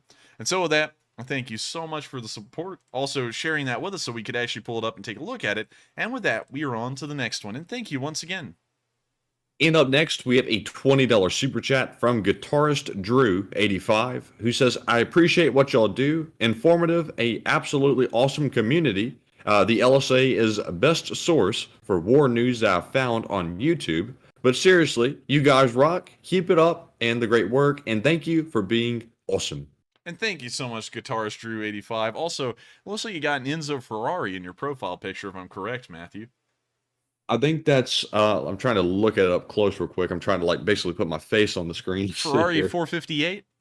Yes, it's a 458 Italia. Nice car nonetheless. And I thank you so much for the support. Also, you got a nice taste in cars. I'm not one for sports cars, though. I'm more for luxury cars, if you get up towards the higher end, like Bentley and Rolls-Royce.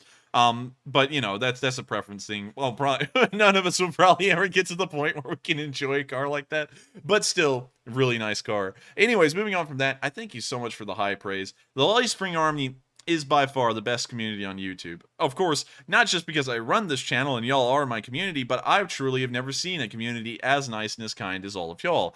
And so I got to say thank you to all of y'all once again for picking this channel as the place y'all want to be. And also, thank you so much for saying we rock. I know Matthew also takes the praise fairly well, and I do too.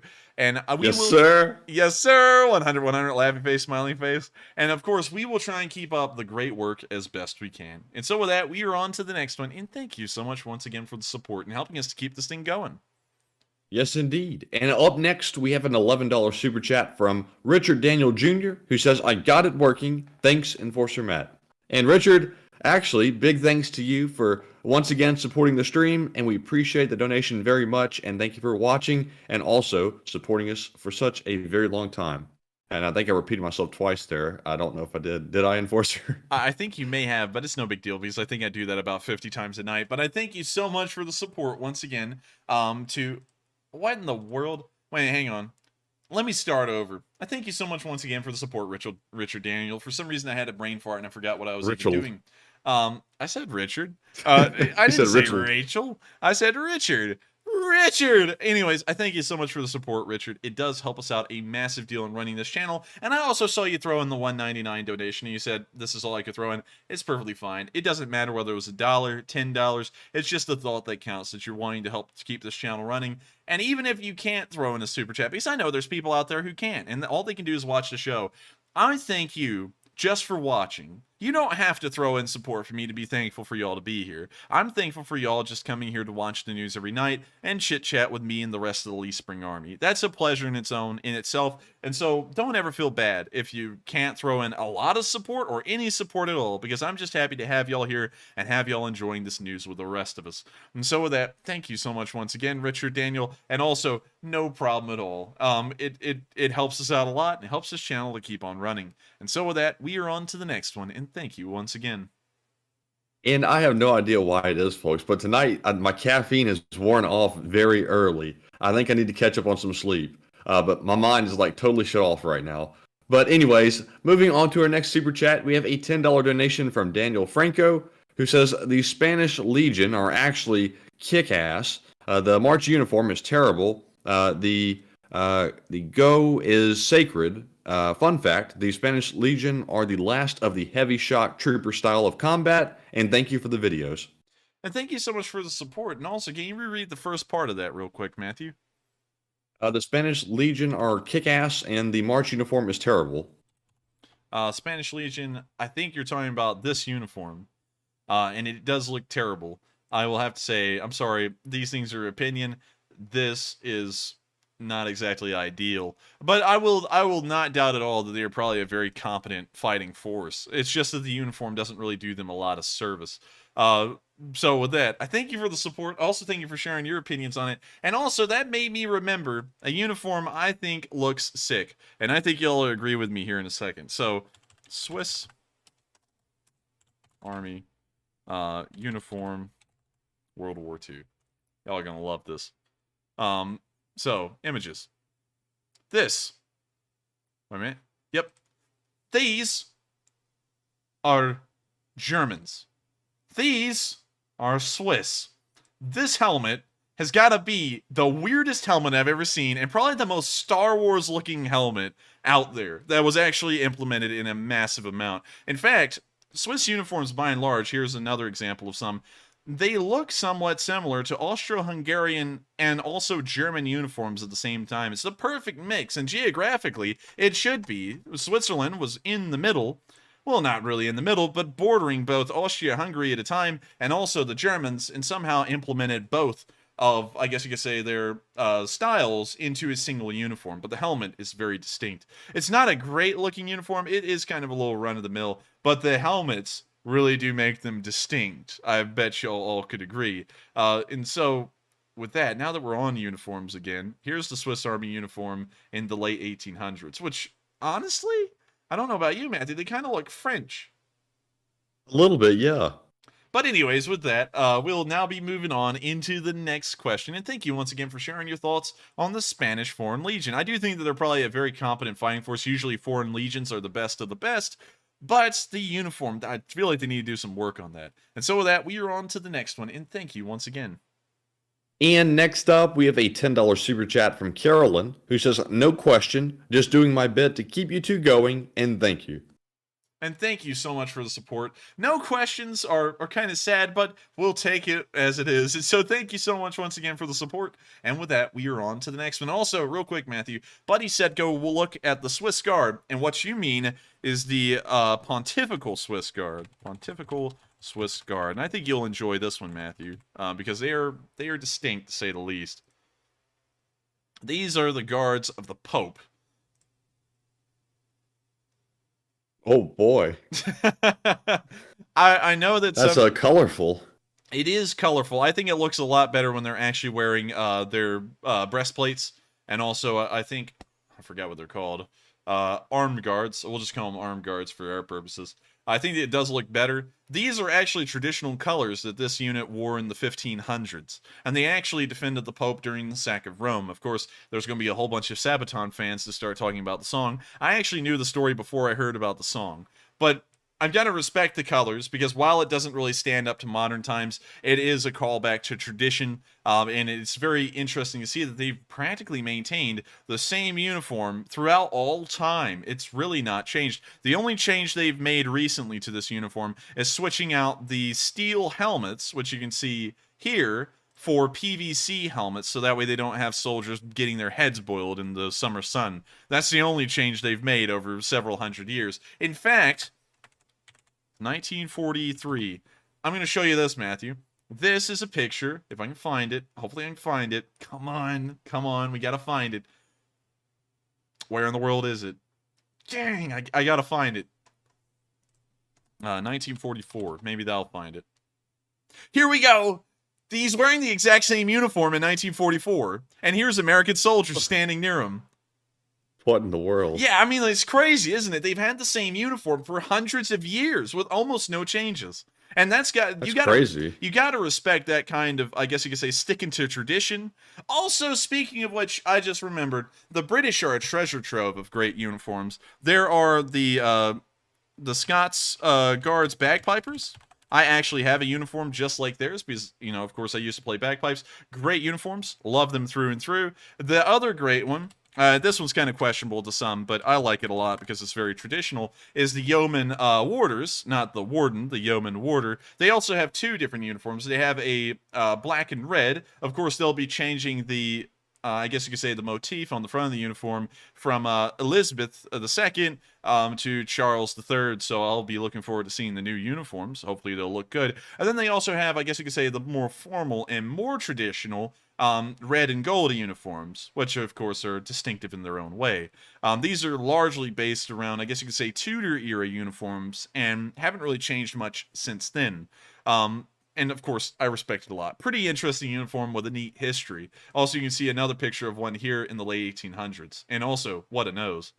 That's a big nose. But you can see that the uniform largely has not changed over hundreds of years. But with that, we're not going to go over uniforms for too long. And with that, I thank you so much for the support. I hope we address the uniforms fairly well. And with that, we are on to the next one. And up next, we have a $10 super chat from Joseph M. Seco, who says, Totoro, sorry, was drunk and trying to string questions last night and be funny. Seriously, KEK, there is no way Putin is allowed to use nukes from his higher-ups. It would spell doom. What do you think? Well, I thank you for the support. I think that Putin could not use nukes. Someone would stop him before it happened, most likely. Or the soldiers that would be given the orders to fire would just refuse to follow orders, and therefore it would fall on deaf ears. And so, with that in mind, I would have to say that something in Russia, some kind of social element, institution, or just a person would try and stop it before it could actually be followed through. So with that, I thank you so much for the support. Also, Totoro! And with that, we are on to the next one. And thank you once again. And up next, big shout out to Dean Jones for putting in a $10 super chat, but without a comment. Thank you very much, Dean, for the support. We appreciate you very much. And moving right along, we have a $10 super chat from Oats Air, who says, I'd like to sponsor a question from the chat, but have to reduce the donation amount before I go bankrupt. Slava Ukraine. And also, Oats Air, thank you very much for the support. Please do not go bankrupt trying to support the channel. We appreciate it, but look out for yourself first. And we are, of course, going to honor that. This one is sponsored by Oats Air. And the question goes to, let's see here, trying to find the best one that I see. This one goes to Happy Dragon, who says, Enforcer and Matthew, was Ukraine once ruled by Scandinavians / Poland longer than Russia, thus making its origins more European than Russian? Well, everything, including the Russians, do fall within the European world. It's just that there is a strict division somewhere in the area of Poland. About halfway through Poland, you start entering the Eastern world, or the Western world, which exclusively grew almost on their own. However, the Ukrainians at the time were controlled by the Vikings. The Vikings actually sailed down a large amount of the rivers in Ukraine and Russia, and would end up forming the Kievan Rus. So in that form, you would be correct, and they would be largely more European than normal. However, it cannot be overstated the impact that Norwegian Vikings had on the entirety of Europe. The royal family in the United Kingdom can trace back their history to William the Conqueror, who was a Norman king, and the Normans, I guess you could say the Kingdom of Normandy, which was here in the north of France, they literally got the holding and the kingdom from the Vikings, which invaded the northern coast of France. And then because of that, the king of France at the time gave them that area of land and allowed them to control it as a kingdom. And that's also why, about a couple of hundred years later, in the 1400s, the Hundred Years' War would begin, and the English controlled parts of France, because that was part of their old Norman French holdings. And so with that, I hope that addresses the question in a way. Really, everyone can trace back a part of their history to the Norwegian Vikings of around the 1000s and 1100s. And so with that, we are on to the next one. And thank you once again for the support and an interesting observation. All right. And up next, we have a $10 super chat from Bob Landrum, who says, Enforcer Matt for president. Please consider doing a stream or adding part to this stream to cover the political side. Thank you both. And Bob, thank you very much for the high praise. Personally, me, I don't have any ambitions to become the president. I would rather just go off to be a lawyer. But you said, please consider doing a stream or adding to cover political side. Now, on that, Bob, we've always wrestled with keeping politics out of the stream. And also, I have actually considered potentially doing a separate stream to cover politics. But we've kind of come to the conclusion that once I start espousing my views and I come back to this channel, they're going to follow me along, and it's going to hurt this channel. So we decided not to do that. But good idea. We have thought it over. And also, thank you very much for the support. And Enforcer, do you want to weigh in at all? Yes, I thank you for the support. Of course, Enforcer for president is what you're supposed to be saying. I'm going to wring your neck. But I'm just kidding with you. Moving on from that, we can't have Matthew, like, it's not just me, it's both of us. We can't have Matthew go and make a separate channel or a stream and cover politics, because because Matthew is called Enforcer Matt, and that has the Enforcer name in it. And so if he goes and creates a second channel called, like, the Enforcer Matt channel, and he goes over there and he starts talking about political beliefs and he picks a side, it's automatically going to be assumed I am also of the same side, and then I get thrown indirectly into a camp. Then he comes over here, and he's openly political on one channel, and then he has to come over here and act like he's politically neutral along with me, because that's the rule we laid out. And then that doesn't really work, because you already know his political leanings. Everyone would know his political leanings, and then his viewers from his channel that would be watching that and agree with him would come over here, and then, there's really no way to keep politics out of this stream or this channel, because then it's almost directly rooted into it in one way or another. So we couldn't do that. We probably would never do that. And my goal is to try and keep politically neutral until it starts getting around time to start running for political positions. And then I will come out and state my political beliefs, and and then that'll be a whole thing on its own. So with that, I thank you for the support, but sadly that wouldn't be possible. And so with that, we are on to the next one. All right. And up next, we have a $10 super chat from Richard Daniel Jr., once again, who says, I love the face reveal, guys, except I was hoping to see the enforcer first wearing that World War I gas mask and then take it off. We want to see the mask. And also, before the enforcer answers this, Richard, we actually mulled over how dramatic we were going to make the face reveal. We had gone over some really dramatic options, like him, doing the mask idea you just mentioned, and also some others. But we settled on sort of like the podcast format because it seemed like the most personable. But Enforcer, would you like to take it from here? Yes, it was a great idea. We didn't want to take off the mask. However, there's a small problem. A lot of y'all complained about my hair, and some people said that I should get a haircut. And you're right. Actually, it had grown out a lot at that point. I usually have an incredibly short haircut.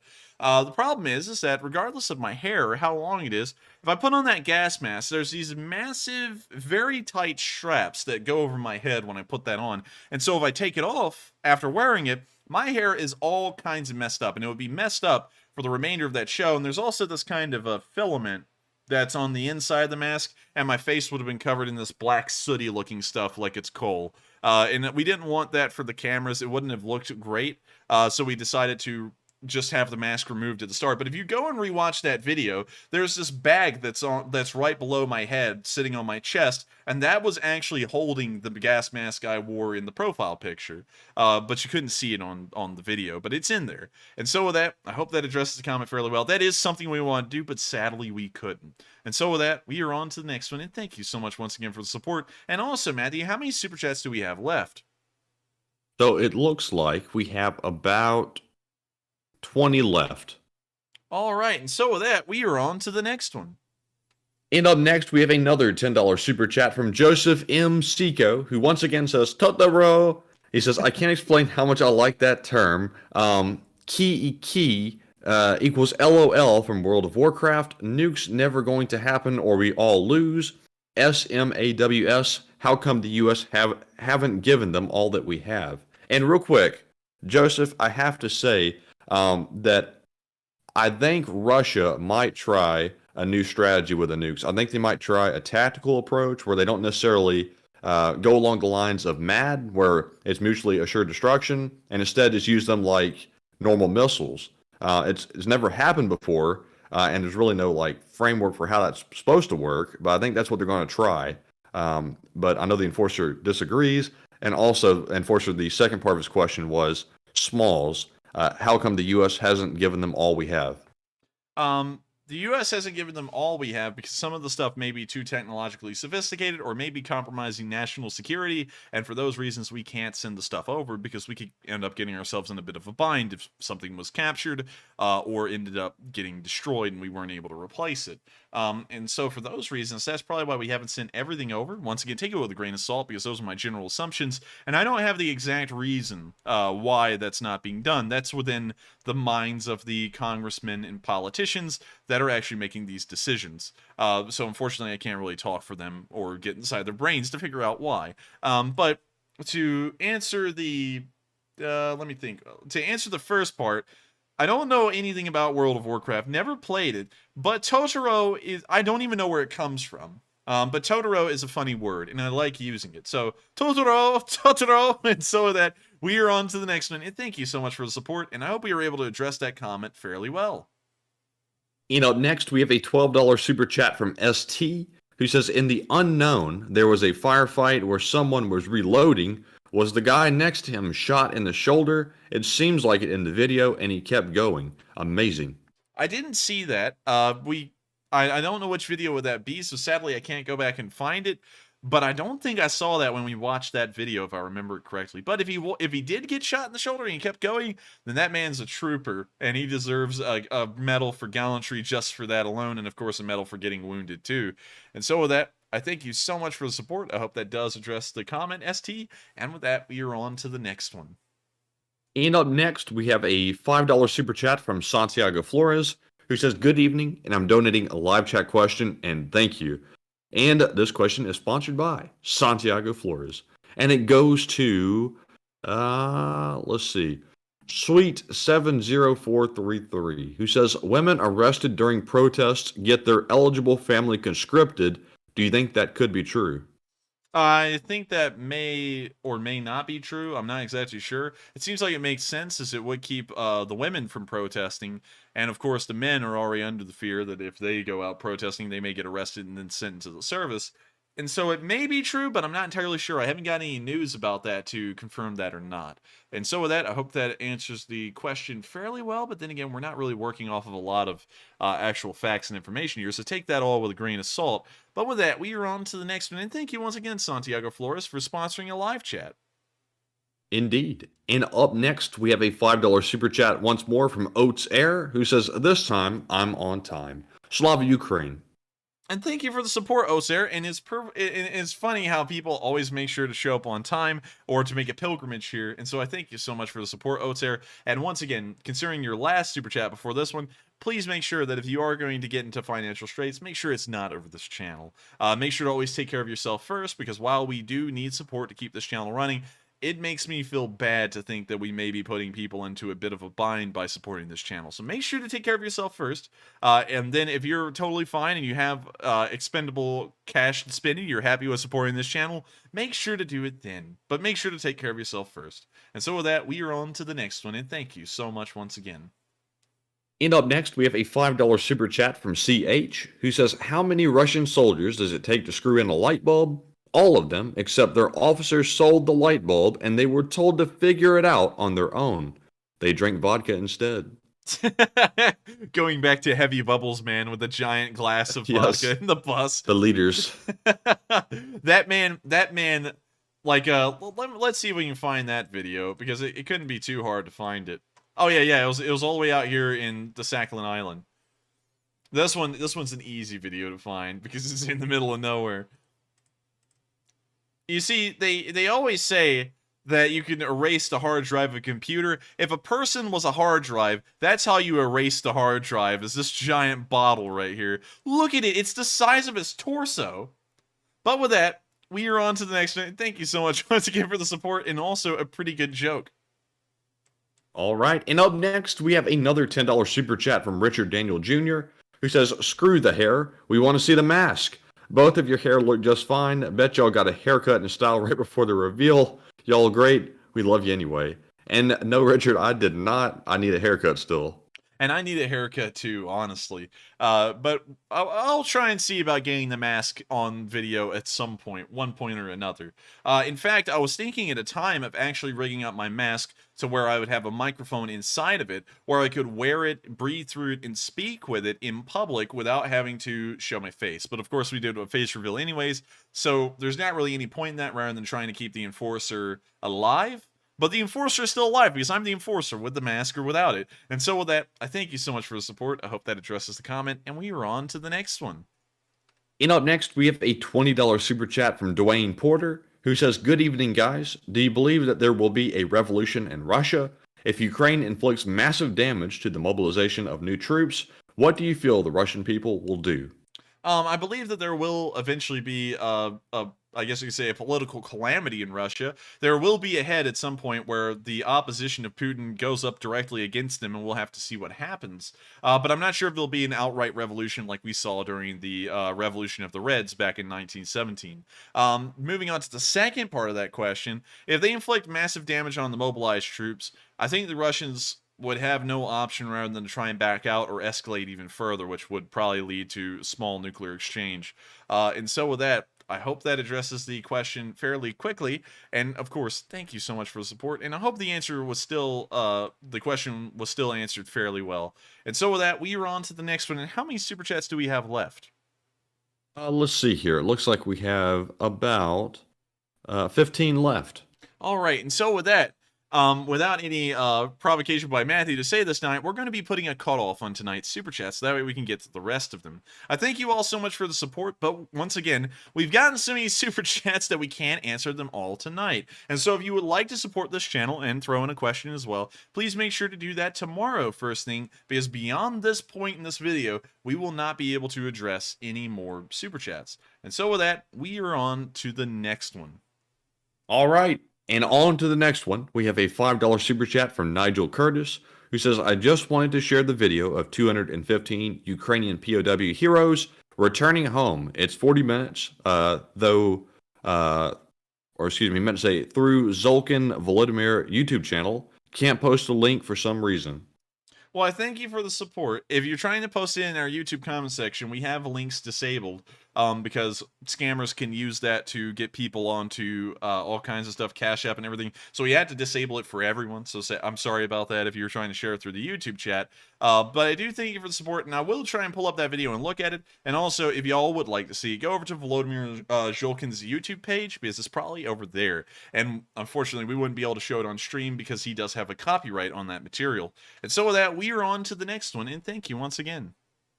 And up next, we have a $5 super chat from Mr. Scuba Steve 302, who says, I love the channel. I'm a long-time listener. What's the second song in the intro music with the accordion? Long live Ukraine.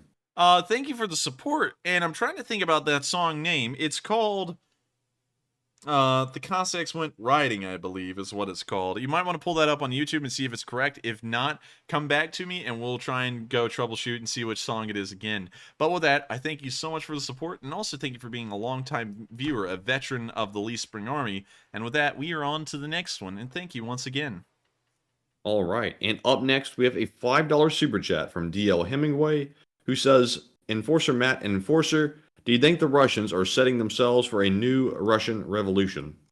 I think they may. I don't think it'll be as explosive as the Russian Revolution of 1917. It will most likely be staged much like a coup in Russia when they overthrew Khrushchev or when they overthrew Gorbachev or something similar. It won't be violent, but it will enact large changes to the way things are run inside of Russia.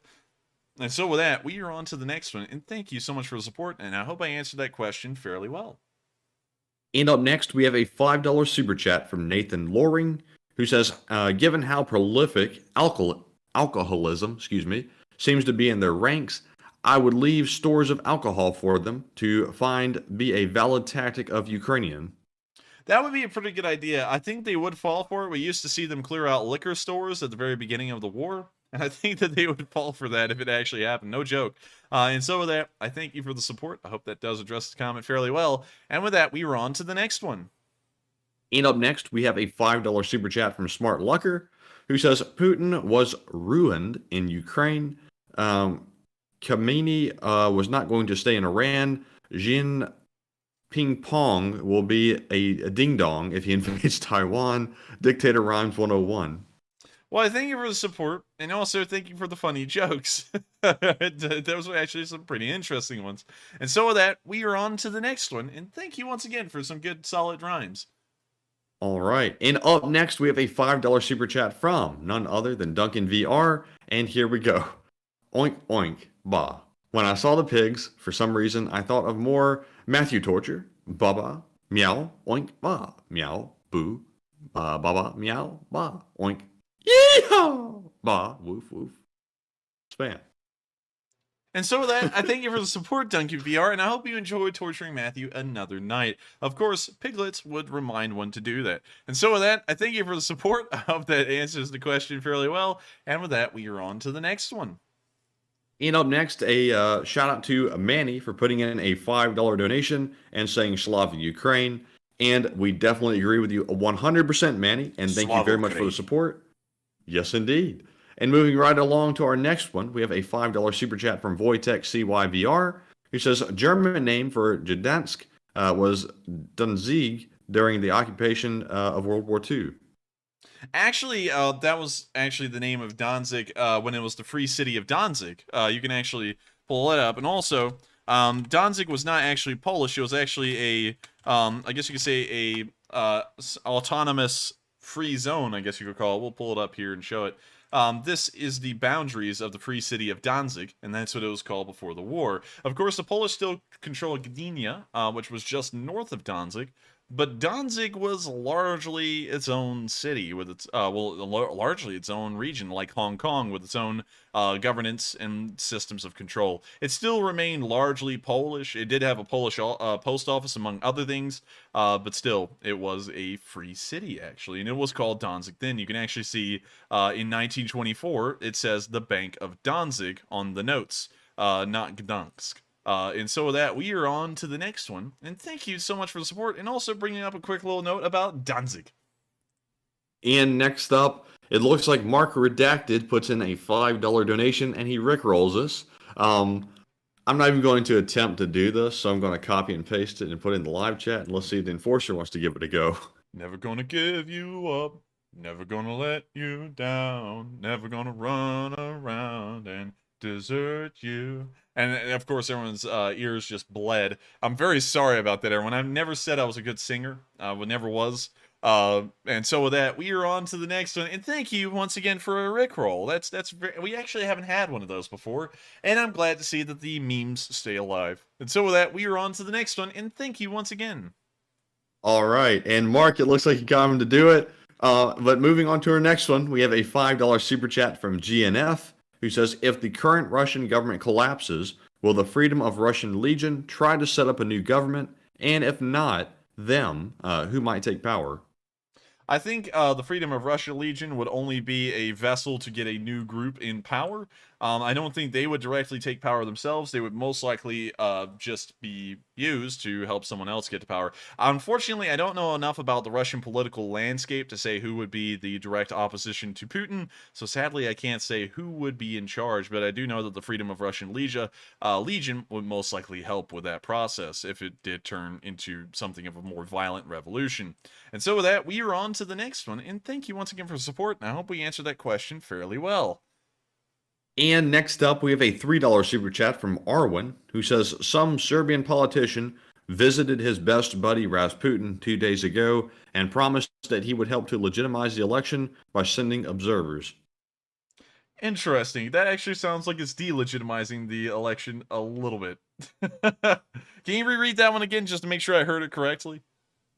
They said some Serbian politician visited his best buddy Rasputin 2 days ago and promised that he will help to legitimize the election by sending observers. Yeah, that makes it less legitimate, especially since the Serbians are literally Russia's biggest fan in the whole world. That may as well just be pointless, to say the least. And so with that, I thank you for the support. I hope that addresses the comment fairly well. And with that, we are on to the next one. And up next, we have a $3 super chat from Putin will hang in the middle of the Kremlin, who says, I'm still traumatized from that face reveal. Don't mention it again. I'm finally regaining my sight in my left eye. Well, I thank you for the support, and we will not mention it again. Just make sure to go watch it again, though. And so with that, thank you for the support, and we are on to the next one. All right, and moving right along to our next one, we have a $2 super chat from Squamous Amos, who says, woo pig suey. And thank you for the support, Squamous Amos, and considering we had a video of pigs in it, in the stream tonight, woo pig suey. And with that, we are on to the next one, and thank you once again. And up next, Kaltenberg puts in a $2 super chat and says, for your 103% joke, and I'm being generous. And thank you so much for the support, Kaltenberg, and of course, the 103% of the members of the Lee Spring Army support what we do. And so with that, we are on to the next one, and thank you once again. And up next, we have a $2 super chat, once more from Putin will hang in the middle of the Kremlin, who says Nikolai Volkov and Iron Sheik equals Russia and Iran. I'm not exactly sure who those people are, unfortunately. I don't know if I should know who they are, but I thank you for the support, and I would have to assume that they probably are direct, I guess you could say, comparisons of Russia and Iran. And so with that, thank you so much once again for the support. I hope that addresses a comment. And with that, we are on to the next one. And for our second to last super chat, this one goes to Joseph M. Seco, who puts in a $2 super chat and says, look up Smalls. Smalls. The shoulder-launched multi-purpose assault weapon. The Mark 153 multi-shoulder. The Mark 153 shoulder-launched multi-purpose assault weapon, small, is a smoothbore, shoulder-fired rocket launcher. It is a portable assault weapon, i.e. bunker buster, and has secondary anti-armor capability. So moving on from that, we can see it's still used to the present day. There's a small right there. And it costs $13,000 a pop. You can also see that they were evolved into the M141. And I think we actually did send the M141 to Ukraine, didn't we? Maybe so. I explicitly remember that we sent some. Let's see. Yeah, I remember it because it was called the Bunker Defeat Munition. I said, what a silly name. And so that is it. But we have sent the M141s. I don't think we're sending the smalls because the M141s appear to be I guess you could say, improved variant of the small. And so with that, I hope that answers the question fairly well. And thank you once again for the support. And with that, we are on to the final super chat of the night. All right, and the final one of the night goes to Digital Bladeka, who says, for Matt's coffee fund, Enforcer can lay off. JK. And Digital Bladeka, I definitely need my coffee fund right now. I am absolutely suffering over here, and I haven't felt this way in a long time on the stream. I think the sleep situation is catching up to me a little bit. Maybe you need to stop eating the caffeine mints. I have to go back to like that rotten gut that you drink. Yeah, that nitro cold brew, that busy. But with that, thank you for the support. And also, although you may be joking, sometimes I do feel like I need to lay off the caffeine. In case y'all don't know, I don't sleep well at all anymore. I get off the stream and I roll around in my bed and really, like hell, I probably get like 2 or 3 hours of sleep a night now.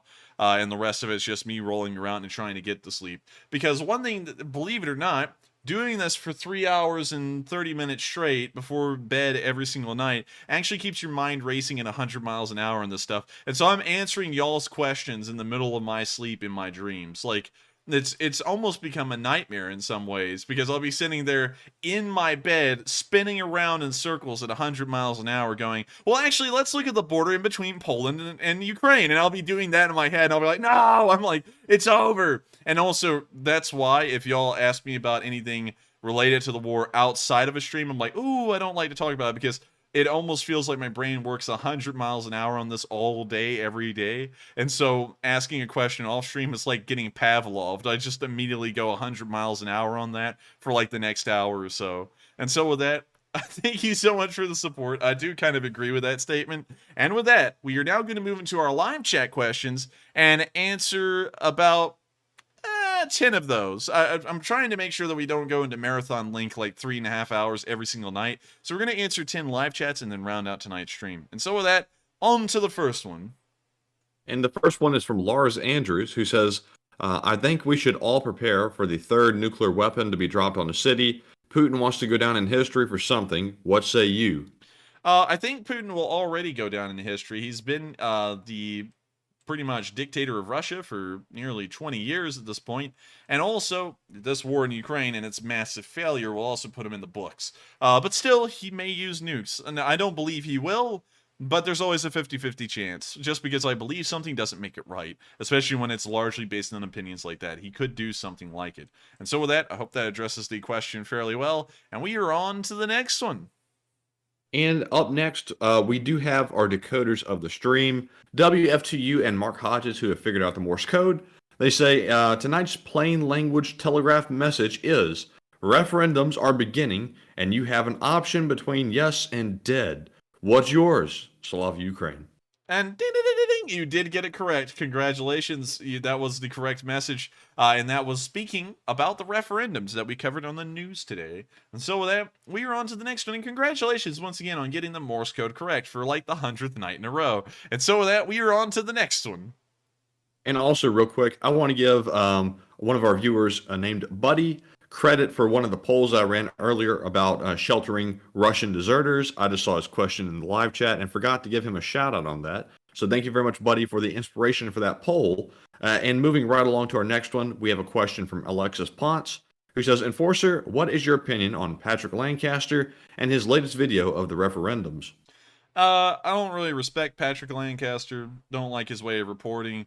Of course, I heavily support Ukraine, but I keep my analysis of the front lines unbiased. Of course, a lot of people still think that it's propaganda, but honestly, it looks like propaganda because the Ukrainians are doing so well most of the time, and there's very few times that they're not doing well, and we, of course, cover those the way we do. Now, Lancaster, on the other hand, he's a pro-Russian shill. It's raw propaganda. And I don't like the guy. He's also a very impersonable person. He doesn't do well in front of the camera. He doesn't have a nice, charismatic personality. He just has nothing going for him, and I don't like him for those reasons. I haven't seen his latest video. I don't care to watch his garbage. And so with that, I hope that addresses the. Also another thing, he's got like 500,000 subscribers and only gets like 10,000 views a video, which tells me that all of those subscribers are bots. and just make him look like he has a large impact, but his impact is minute. It's almost non-existent. And so with that, I hope that addresses the question fairly well. I know I don't usually bash YouTubers at a lot, but he's an exception. And so with that, we are on to the next one, and I hope I answered that fairly well. And up next, we have a question from Joe Demet, who says, do you know who was in competition with the U.S. to build the first nuclear bombs other than Russia? Yes, the Germans were. That's why we would send the special unit into Norway to destroy the heavy water production facilities there to ensure that they could not produce nuclear weapons as easily. The Germans were actually the ones, I guess you could say, who were feared to be creating the atomic weapons first. And that's why Einstein wrote letters to the United States saying that the Germans were planning on creating weapons with unbelievable destructive magnitudes. And so, of course, when Einstein, who was Jewish, fled to the United States, due to the Nazi government taking charge there, he kind of gave the idea. He didn't really get involved a lot in the actual research and implementation of the Manhattan Project, but he gave the idea to the United States to start funding the Manhattan Project, which then was taken over by people like Oppenheimer, which would then go on to create the nuclear bomb, the atomic bomb, and then later on the nuclear bomb would be developed off of that. And so with that, I hope that addresses the question, and hopefully I'm right. And so with that, we are on to the next one. And up next, we have a question from Stuart Young, who says it may be the submersible transported Ukrainian Special Forces, perhaps.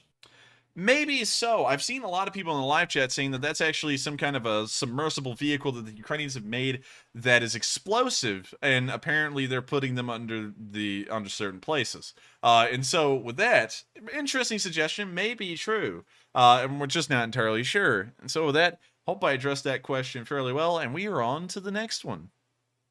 And up next, we have a question from Duncan VR, who says, how much can those new soldiers learn in only 2 weeks of training? Nothing. 2 weeks of training is not enough time. It takes a decent amount of muscle memory to get that kind of stuff down. That's why in the United States, average training, I believe, is around 11 weeks long at this point. How long is Army Basic? About 10 weeks. So I was off by a week. So 2.5 months of training. 2 weeks of training will amount to nothing. They won't even know hardly how to shoot the rifle at that point, or how a squad formation works, or, anything like that. They'll pretty much be just people thrown into the middle of a field. Or I guess you could say armed citizenry at best. And so with that, I hope that answers the question fairly well. And we are on to the next one. And next up, we have a question from Lawrence Wells, who says, do we know what is in the Lend-Lease coming this October to Ukraine? We don't exactly know what it is, but it seems to be that it's going to be more of the same stuff, or at least ammunition to keep the stuff that was sent there originally running. But unfortunately, I don't know the exact details yet, and we will probably get more details closer to the date of, and once again, keep in mind that the details we will get will not be accurate, as there are weapons and equipment that made it into Ukraine that we were never publicly told about, like the HARM missiles, which are there, and they never publicly told us about until the Ukrainians had used them. And so with that, we are on to the next one. I hope that addresses the question fairly well. I think we have 3 to 4 live chats left, don't we? Actually, I think this is our second to last one. All right, and so with that, on to it. All right, and this one goes to Rich Flying Circus, who says, who is going to lead these 300,000 new recruits? I don't see Russia having enough officers to lead this many troops. The officers will be fresh. One thing that is odd about the Russian military is that they don't have any NCO corps to speak of. It's almost non-existent, so most of the NCO roles are filled by officers, and they have an ungodly amount of officers. The Russian military is incredibly top-heavy, which means that you have too many officers.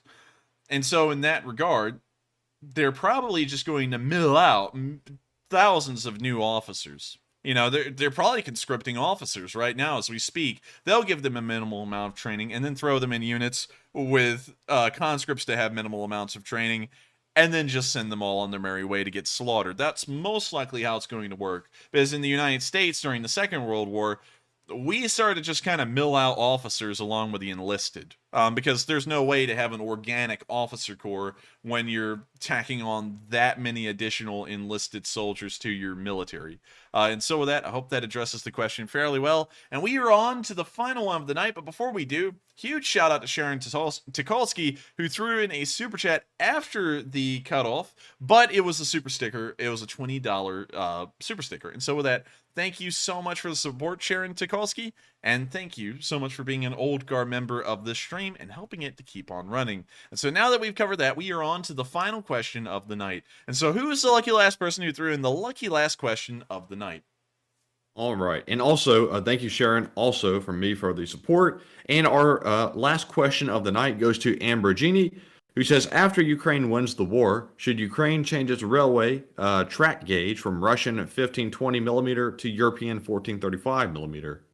That's an interesting question that we actually answered, I believe, last night, but still a pretty good one. If they did that, it would allow for their products on board trains to be transported into Europe a lot quicker, and would also economically tie them much better to the European Union than the Russian Federation, considering that their railroad and their basic infrastructure would be made to a European standard and not a Russian standard. So in that regard, I would say it would be a smart idea, and it would also be more labor intensive for an invading force like Russia, if they were to do this again, to be able to operate their logistics as well, because they would have to completely convert the railroad gauge to the Russian gauge from standard gauge. And so I do believe it would be beneficial in many ways. And so with that, I hope I answered the question fairly well. And with that, that is the end of tonight's stream. I thank you all so much once again for watching. If you did enjoy, please make sure to subscribe and hit the bell button, as these streams run every single day of the week at 10 p.m. Eastern Time, except for Mondays. We take that day off. But of course, I thank you all so much for watching, and I will see you all tomorrow on Saturday at 10 p.m. Eastern Time